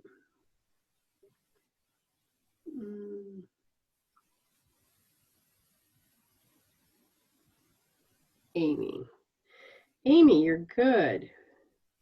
Do you feel the difference? If you are, hook up. Yes, I do. Vicky. Oh, Vicky, do you feel a difference? Because if you do, hook up, because I'm not seeing it here. Now, if you're thinking that something's still there, make sure you notice if you're in the right part of your eyes, because it's in the construction zone. Make sure you check every part of you to that it's gone. You don't need to go back and recreate. Barbara, they just love it when I'm uncomfortable and unhappy. They don't want me to be happy. And yes, Barbara. And the thing is go to R1S and notice how the energy's off and see how you believe. Really look at that lens of what you just said and just stare it down. Ria says, mine was that I hated fighting so much whenever I had to be home with my dad, especially when he was in fight with mom. Yeah, even when he was so negative, I didn't want to be around him. I put on a mask I knew he loved just to get through the day or night. It was just us, years of survival. Yes. Okay, so, ooh, you're so close. Stay there a little longer and begin to notice the trigger. There's something in the body that wants to hit the trigger. Danny, R2D deprived. Check it. How do you feel? Because it looks 0 to me. Okay, hook up. Betty, remorse, R1D. Ooh, oh, it'll find you. Where'd you go? If you feel like it, now you check it. You feel the difference. If it feels like it's gone, do the hookup, Betty. But if you feel like it's still there, let me know, and I will. It's like you got a split decision going on, don't you, Betty? Okay, so what you're going to do with that, believe it or not, is cover one eye. And then ask and put your other hand on your heart and ask the question, is it there? And then swap around and ask the question. LaRonda, R2D. Ooh, you check. If you feel like it's gone, do the hookup. Kelly, I forgot what point you're on too, but I'll ask, where do you want her to go? They said, Kelly, they just want you to hold L2D now because they want you to know what stress is to you. You vibrate to it, and if you can start to recognize the vibration, focus on that, get it down to 0. Okay, L2D. Shelly. All right, Shelly, if you feel it, check it. If you notice it's gone, do the hookup. If not, let me know. I can check a little deeper. Michelle, oh, you look lighter. My goodness, I don't even have to check. But tell me, Michelle, how do you feel? Do you feel like it's gone? If so, do the hookup. Ria says, just got a wave of chills. Excellent, excellent. That's probably a lot of confirmation. And so just now, some of you that are done, I want you to just focus on the code. Anything weird, shapes, whatever, feel it. Or if you remember the picture I held up, if you feel like you need to draw it, just allow yourself to doodle, because we need to activate a little bit more. Okay, because your light codes came on as soon as some of you let that go. The heavy head, is that good or bad, hon?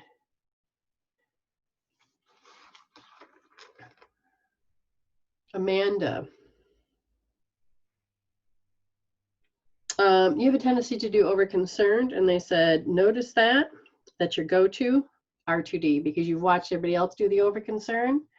Then okay, Amanda, Julie, nosy.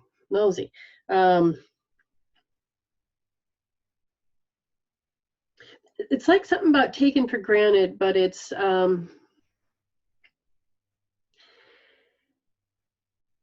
like that's the only way you know how to be validated. It sounds strange, but I don't know if you understand what I'm trying to say, or they're trying to say. They said it's like the game you had to play. If you feel this, you can feel this, then you have to overcompensate, and so it becomes this pattern. And they said just hold L1D and notice that it goes over and over and over. Kevin.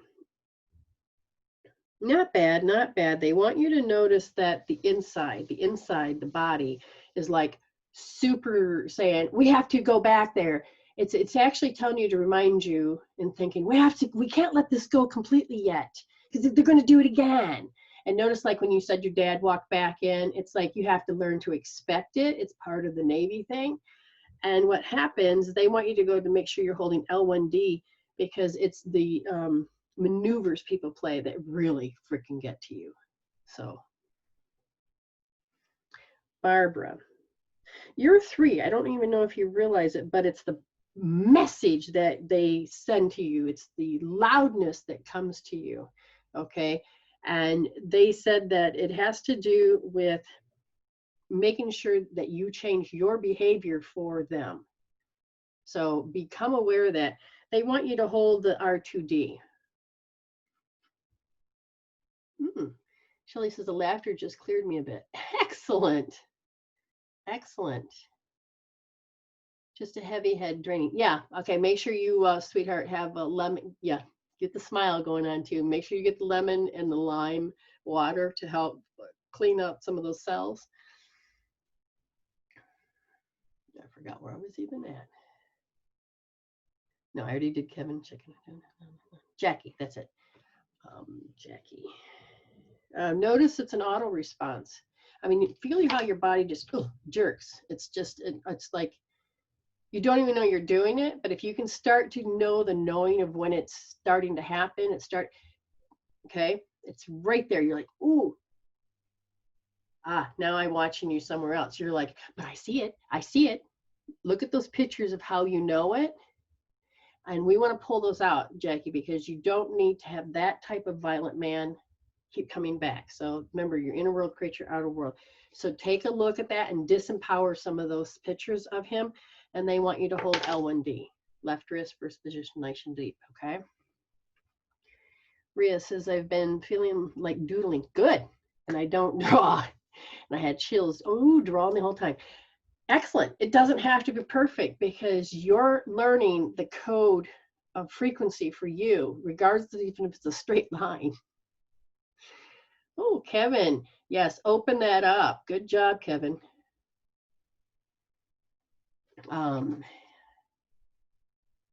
Oh, Amy said she's opening the door. Excellent. Rhea says, wait, what? I forgot what you asked. You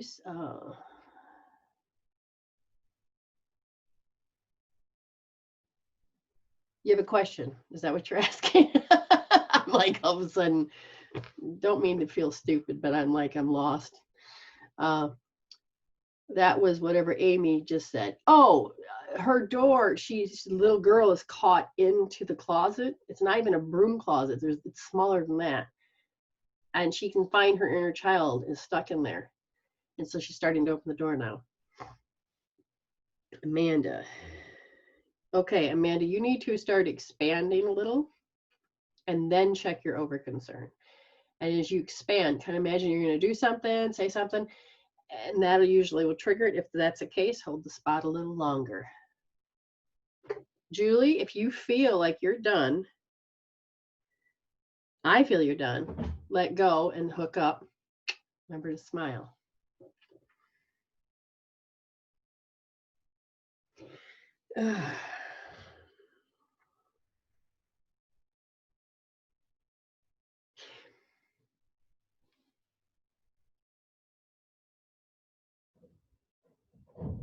Okay, Michelle, that's fine. If you're registering, you're feeling this, there's a part of you that's second guessing because you don't really know about the family environment. What am I really going to do? I had some balls. Oh, now I don't know if I have them anymore. I'm going to stand up. Oh, do you feel how it goes back and forth? Like I want something more out of this relationship or out of this than what it is. And you're starting to register that Michelle doesn't have to lose power just because they're in a crappy mood or they said so. Does that make sense? So you made a big shift, but there's a party that knows that you have to step into your life. And how does that look for Michelle? How is she going to do it? So that's where you're feeling, I think. That's where I'm at. And so there's a part of you I want you to do L3D, and that is, I don't think they have empathy, okay? And that you feel like you have to have empathy all the time, and they know this, and they use it, your gifts against you. Does that make sense? So a little L3D for you, okay? Oh, wow. Nosy. Notice that when the sour graping happens, you diminish your character. It's just a natural, automatic reaction. Whatever spot I told you, stay at.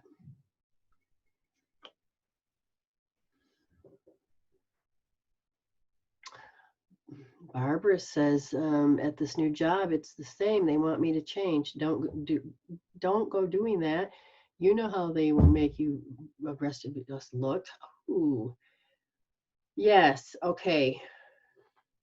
This filter, and you see them in this filter, and you know it. They want you to go a little bit further and do the little L2S, and the idea is that you know what it's like to be controlled, and so there's the fear of being controlled, so you have to see the cues of how they're going to control, and literally you're losing power. It's right there. I don't know how else to explain it to you. Kevin, you look really good. I don't know if you're aware of it, but you're looking better. So what number do you think you're at? Because it might be just the movie mind. Okay. When you're holding that point, look, switch your eyes. Notice where you're looking, and then move your eyes to the other direction, and because it can be just the movie mind that you're getting stuck in. So we're going to disempower that.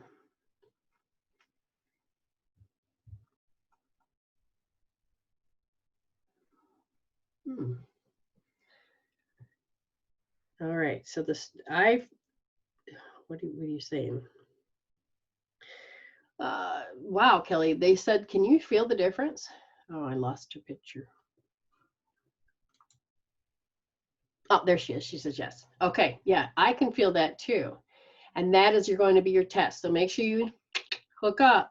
But when you're looking and you see their stress going, you can say, wait, and then you're going to learn how to do pick yourself off the floor. So you're going to make sure that you're going to start noticing right away, and you're going to call yourself back before it has to fall to the floor. Okay? Oh, Amy, that's excellent. Get her some stuff to play with. Maybe she likes to doodle, who knows?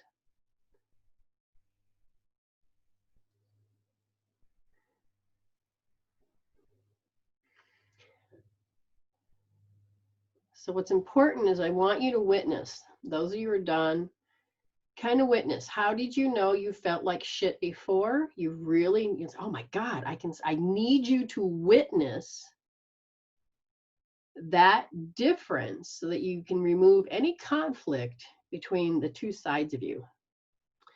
I feel a bit, okay, so let me just check you. I wondered, I was going back to you a couple times, and that is the fluids inside of you, the justification for the severed love that had either had to happen or whatever. But it's like you're looking at choices, and remember, we're just saying the Cancer is trying to break free so it doesn't have to be in charge anymore. Okay, you were so this, this happened, this, but you're changing, you're giving yourself a new personality. So parts of that energy is, can I live without that? Can I change that? So that's a good sign. That's what I was checking at. And for you, they said that you just need to begin to notice, I don't want to be confident if I'm just going to get my heart crushed. Does that make sense to you? Okay, so it's like, I don't really want to, it's not that I don't want to get my hopes up, I just don't want to be confident. I don't want to step in my greatness because I'm just going to get crushed by somebody's stupidity. Okay, but notice the word of stupidity. They're not smarter than you. And even if somebody intellectually is smarter than you, you have to look at them as with a grain of salt. Consider the source. They are not in your shoes. Even the doctors. Go ahead. That's my ego. Yes. Yeah. I picked up on that when I was doing it, that my ego was trying to step in. Yes. I would say do L1D. You need to get it out of your heart. Go on, yeah. Oh. You've got it. Thank you. You're welcome, honey. We need to get you out of that awful state. So, let's see, Vicky. I got twanged when you told somebody about the no empathy. Can you check? Ooh.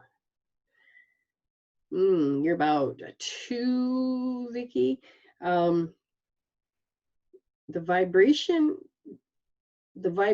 of them about how they get to me, you became very strong, so they stop, right? But but at one point it had bothered you until you learned to put up the wall, and you're ready to go deeper because you've learned to turn off the ability to describe how those feelings and stuff are, about how they control you. Okay, so that's probably where that's going.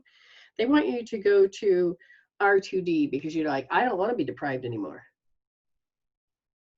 At the same time, you knew what it was like about being deprived.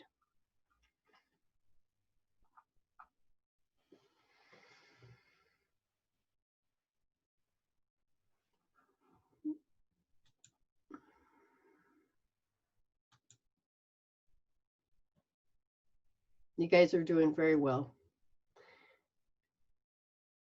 Very good, Barbara. She says, I spend too much time trying to anticipate people's next move. Yes, that's one of the things that the RTJP, the right junction parietal lobe, does, is to think what other people think. And when that energy in that part of the brain, it doesn't go to the frontal lobe, it goes into the high beta triple warmer mode. So, oh, and then she says it takes me way off center, out of my power to others focused. And what happens to that is that it's also that they're the sun and you evolve around them and there's nothing else out there. So yes, I'm so proud of you for being aware of that. But notice how, that's funny. They want you to go to R2S because you procrastinate owning your own power.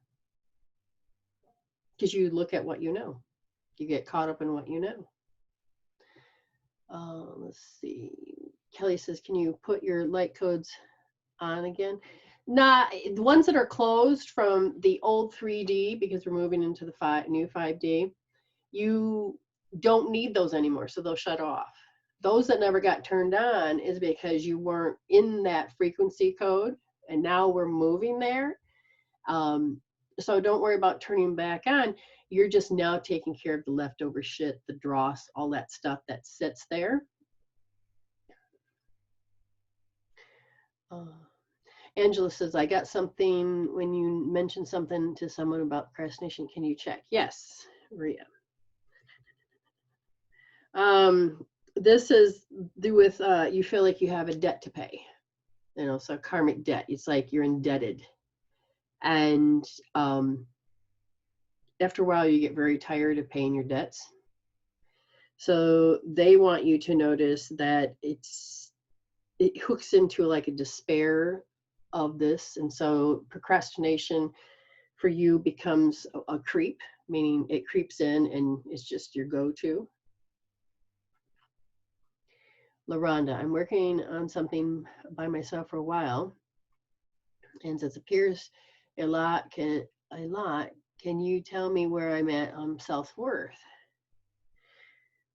Believe it or not, you have a lot of self-worth. You just are not recognizing it. Okay. And then the ego says you have a lot of self-worth over here, but that's part of the overcoming process with ego. So begin to find that self-worth by, okay, the only way to really get to this is notice how your ego says, no, we have worth, and you have to fight for it. That's the thing that they want you to notice. So what you do is R2D, because you don't really know if you want to go there. You do want to go there. You don't want to go there. There's a lot of self-loathing in between that because you're hurt. Kelly, no, I meant, can you show us your drawings? Oh, yes. Silly me. No. You meant that one, right?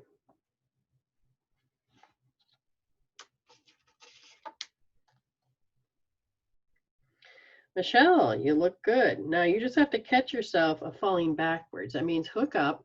And if you notice, if you're going to fall backwards, say, no, I don't need to believe that. Nolsey, I signed you as 0 as well. Okay, do a hookup. Julie Smith, I think you look good. You can always come back and work on these again. 0, you could hook up. Kevin, you look good. Hook up and smile. Jackie, there's still some pictures, but the sting is out, which means that there's not a lot of control there anymore. You just have to start witnessing that you have your power. And when those pictures, or if anything comes back up, start taking your power back immediately. Barbara, notice the story. Woundology has a story. So do you lead with the story? Do you always talk about the story? Do you come back to that story? And now you just have to look and see whether or not do you have to do that? Nosy says, oh, says thank you. You're welcome. Barbara, You're at a 3 on something.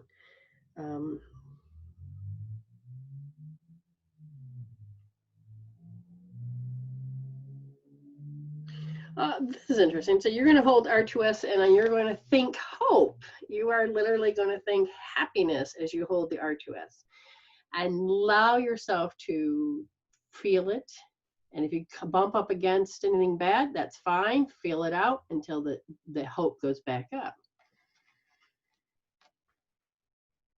Can you just, okay, so Rhea, you look good too. If you haven't hooked up, hook up. Now begin to notice the feelings. Breathe it through. Make sure you drink your water so that can balance out. Oh, did Julie hold up some codes? Did she? I have to find her. Oh, there. Hold on. Yeah, make it big.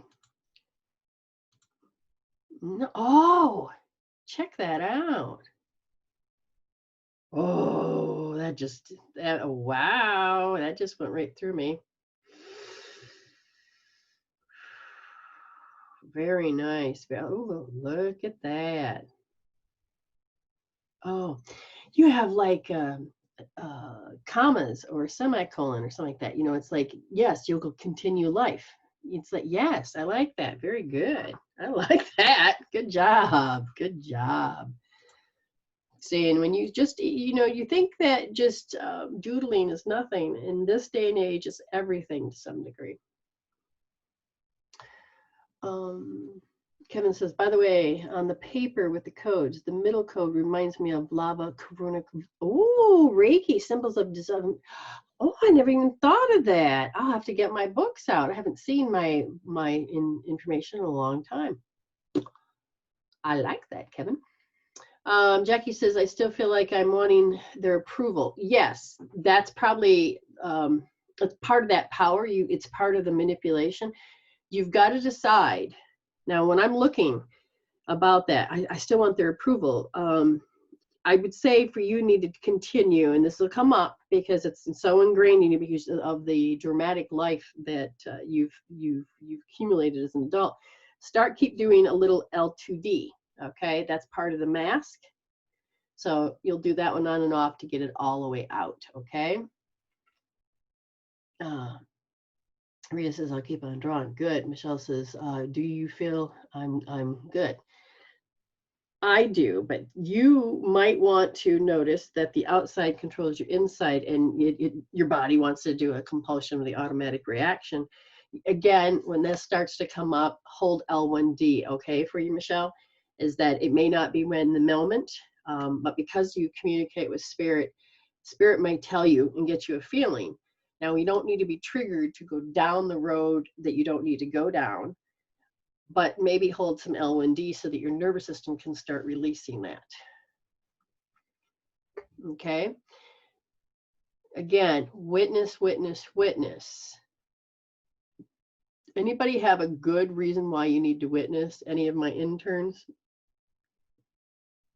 Because it's so important that we get different voices and opinions of why, instead of just from me.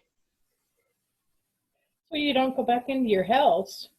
Aha. So when you witness, what are you really witnessing? You're witnessing to yourself that you can actually heal yourself. Good. So you know the difference. Excellent. Excellent. Kelly says, witness so you don't repeat. Excellent. Excellent. LaRonda, what did Kim say about using Reiki for I have used some? Okay.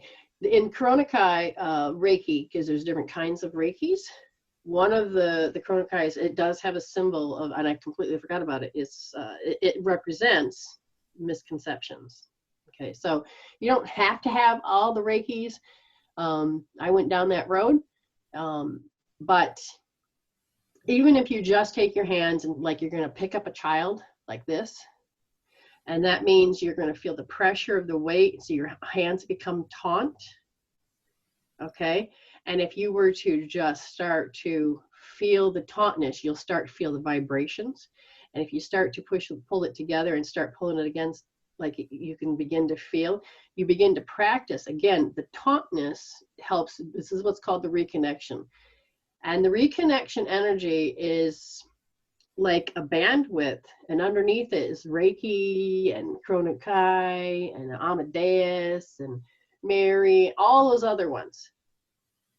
And the reconnection has what's as above, so below. And one of the things that it does, it connects all the meridians as above through you, down below, vice versa.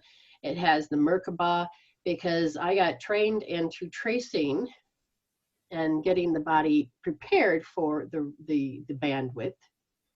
But to do the reconnection, you don't need the bandwidth. I mean, you guys have been in that field for so long that if you just started to do this, you're going to be tapping on to that bandwidth and starting to do, if you work with it every single day, you'd be amazed. And you're like, wait, did that water just move? You will make a big difference. Like if you start to communicate. Oh, good, Michelle, excellent. Which one? Oh, to the yes. Yeah, and see, that's why when I'm looking, all the Reikis are different because it's a different mindset, it's a different dimensional space. But once I started to tap on a different bandwidth, I actually started to move past the planes of existence, and you can go straight up and communicate with source. And then instead of playing around, you could just start to work down into a different field. And so when you're connecting into the reconnection bandwidth, you're actually creating a photon footprint and so your feet will actually create light prints. So part of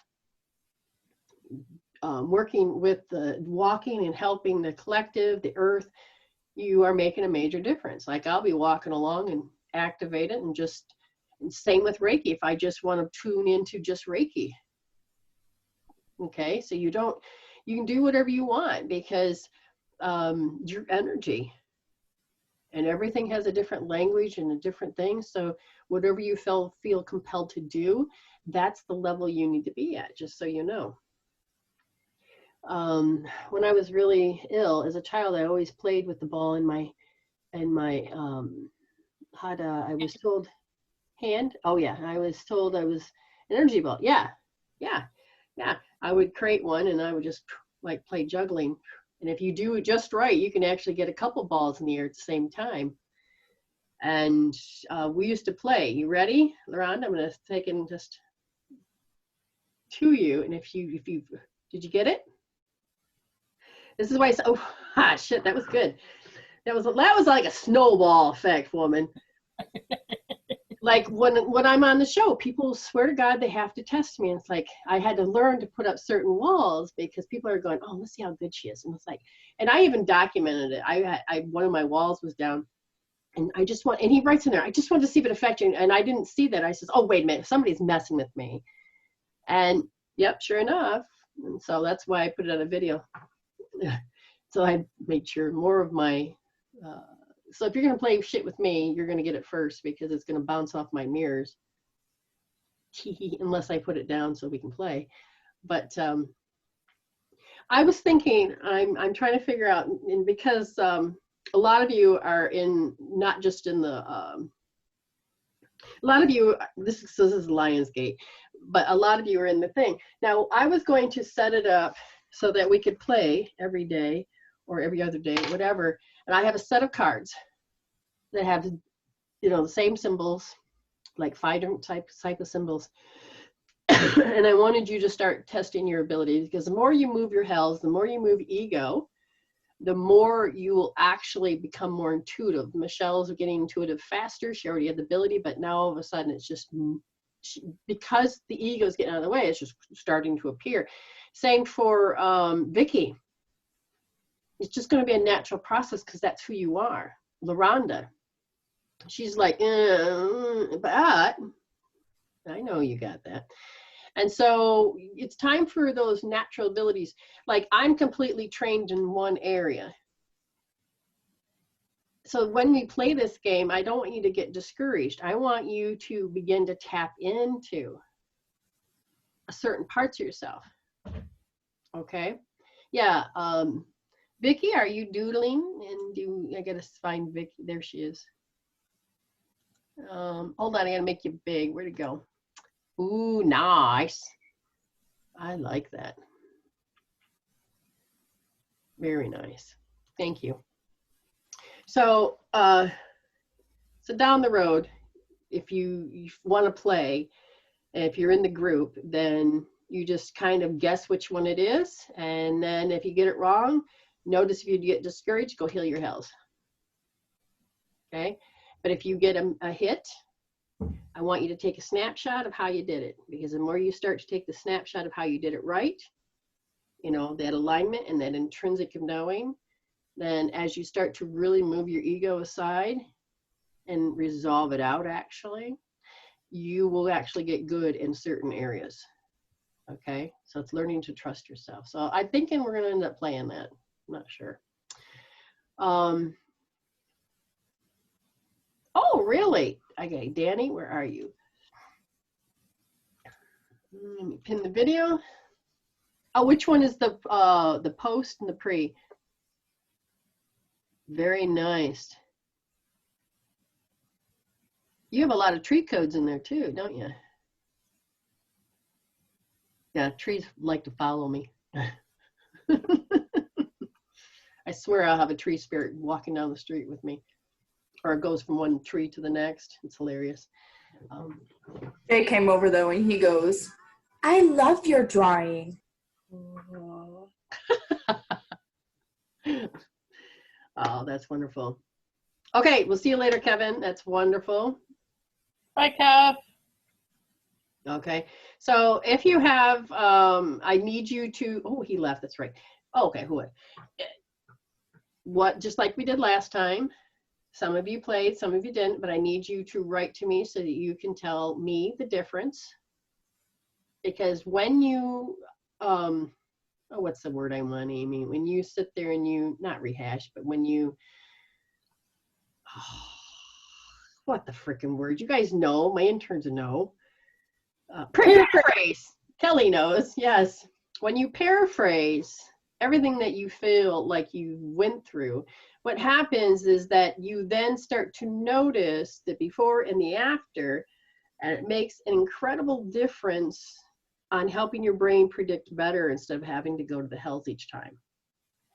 Okay, just like before, you can put it in the Lion's Gate if you'd like. Yeah, put it in the Lion's Gate, and we can put it under a topic.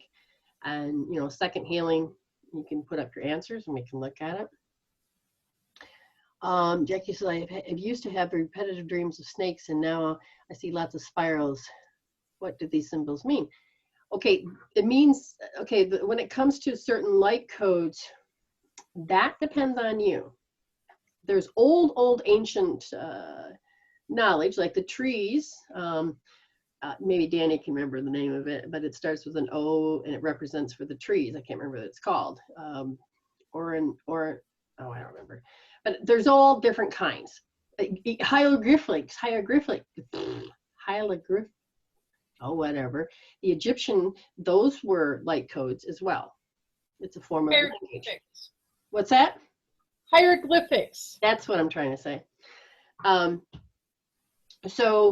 But if our ego is seeing them as bad, then that's all we're going to see. And then, so when the code comes in, then we put a connotation on them, which then we have to now play out until we resolve it. So snakes represents the Kundalini usually inside of us. So if you haven't noticed, my tribal, the tribal is that it has the two snakes going up to the coherence of the heart and the brain. Okay. So it is the path to healing. It is how you choose to journey to awake through the levels of the consciousness, or AKA chakras. But if you represent a snake is bad, that's the connotation. So some of you may have noticed on my fan page that a thirsty snake, the snake was trapped and it was thirsty, and so somebody gave it water and it was a poisonous snake. Now, I've even seen videos where you have nasty ass snakes that actually can be your best friend. I mean, it's how you look at fearful things. Do you need to be fearful of them? So symbols, the S symbol seems to be a really strong one. It's the way the curvature of balance.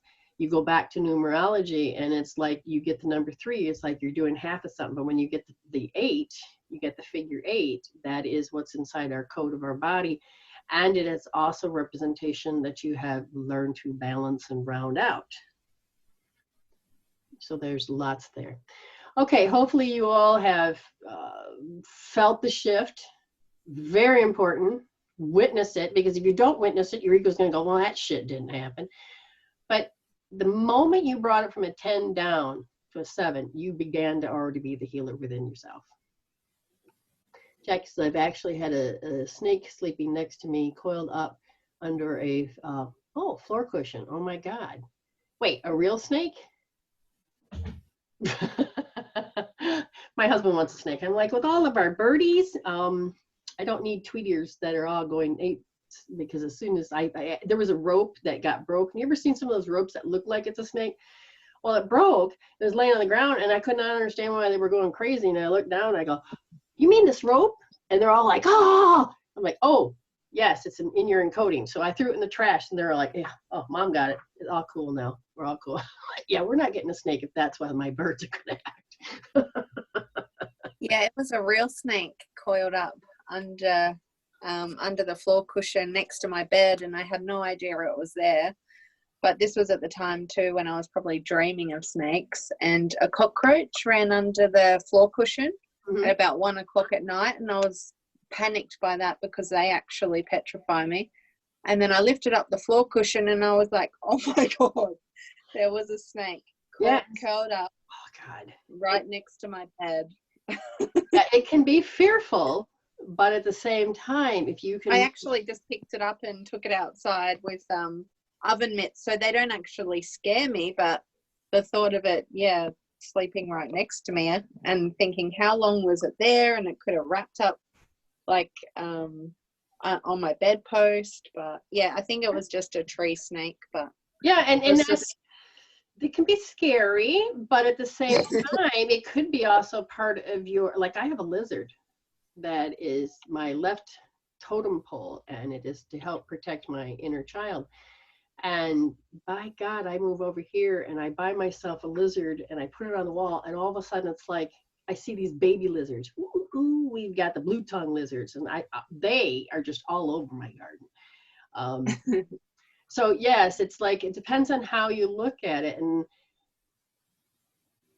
the old belief system that witchery uses evil things, but you can take the evil off because you don't have to have it. You don't have to create it in. That's the beauty of all of this.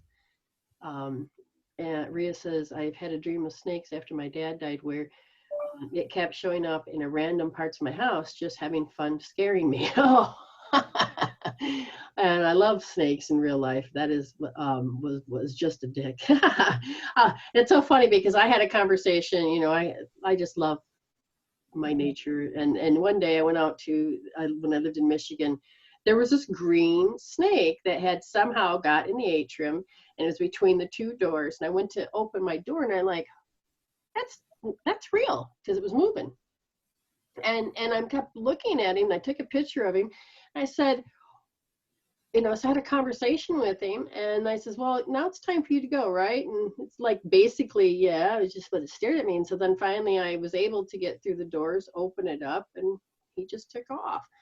But it was, how many times do I have to be frozen in my tracks because I misunderstand something? How many times do I have to go into that state and let it control me? And once I got that, I said, if this is it, so be it. That's when he's like, I'm done, and took off. He left his message and he took off. And snakes, my God. You want to talk about snakes? I don't know why this all of a sudden, but I gotta share it anyway. It was down in Fiji. The most poisonous freaking snake that you could ever come across was what Spirit had said, go down this beach. And I went down the beach without my camera. I didn't have a phone. And then all of a sudden it said, stop, and then turn around. Oh, I must have walked far enough. I turned around, and all of a sudden it caught, here comes the black and white snake, just going out to the water. And I was just in the freaking water. I wasn't scared. I wasn't nothing. I was like, how cool is that? And all I can hear is that keep your distance. How cool is that? And then my husband, he loves snakes. I'm screaming and come. He's got the camera. He's like, what? And then I'm like, no, stop. Don't run too close. And the next thing you know, the snake was like, he stops, he looks. Now remember, it's a poisonous snake. And then if you piss him off, they'll chase you. And all of a sudden he's like, you got my picture? Good. Go into the water. And I was like, how cool is that? And then we went down to Tasmania and they have black snakes. I can't remember what the name of it is. And it says a sign, beware of snakes like this. And I'm like, oh, okay. And my husband says, oh, wouldn't that be cool to see it? And I says, oh, what, that one right there? Now I had no idea they were poisonous. And I'm pointing right at it. I'm, you know, not too far away. And he's like, oh, I will get your camera before it decides to leave because it's going to leave at any minute now. And so then all of a sudden he gets a picture of it and it just took off. And the sign says they're very poisonous, stay clear of them. So I'm protected, I believe, from snakes. They just look at me and go like, hey, what's up? And then take off. Brenda, did you see that Amanda said that when you showed the light codes, she got a headache? Yeah, okay, I did see that for a second. And the thing is that if your body is resistant, it can feel like a headache. But if you breathe it through, because your nervous system has to get prepared for it. This is why I wanted to do the 2 healings before we did the adventure through the portal and meet your future selves and all of that. I wanted you to, because your nervous system, I've seen people be aware, their nervous system gets burned out because they try to become a healer too fast, or they're trying to do something too fast, and then their body doesn't want to recover. That's why, you know, it's important to do these little things. Oh, Vicky says, there was a time when there were snakes showed up all the time. Once I was gardening, the baby snake went right over my head. I was so sad. I was apologizing. Okay, so we had this big sign that said Giving Hope Wellness Center, and I moved it, right? It was just a small patch, got on the lawnmower, back and forth. Out goes a dead frog. I'm like, oh my God. I was still sweeping back through it. All of a sudden a snake went, I'm like, no, I had to stop. I had lost my shit. I'm crying. And I kept praying, get out, get out, get out. And then, you know, so I had to look at the carnage, and then I had to heal the shit because my body wanted to, or my mind was, oh my God, I just took a life. And Spirit says, stop exaggerating. Get out of the movie mind, go in, pay the respects. Apparently they chose you to commit suicide. Okay. Yeah, got over that one. Oh yes, it's time to finish laundry, get the kids to bed. Yes, thank you for your time. Yes, everybody, it's time to go. Thank you very much. And I have to go to the store too. All right, remember, resolve. You're going out? What's that? Yes, we're going out. Yes. Oh my God. Just remember, Saturday. What's that? Heal instead of deal. Yeah. Well, you know, we have to get some stuff, and it's time to do this. Just remember, Saturday, same time, we get ready for the meditation. I'll send information about what you need, collecting the stones, candles, scents. It's going to be fun. We can do this. All right. Resolve to evolve. Heal instead of deal. Feel it to heal it. You can heal that. When in doubt, Heal it out.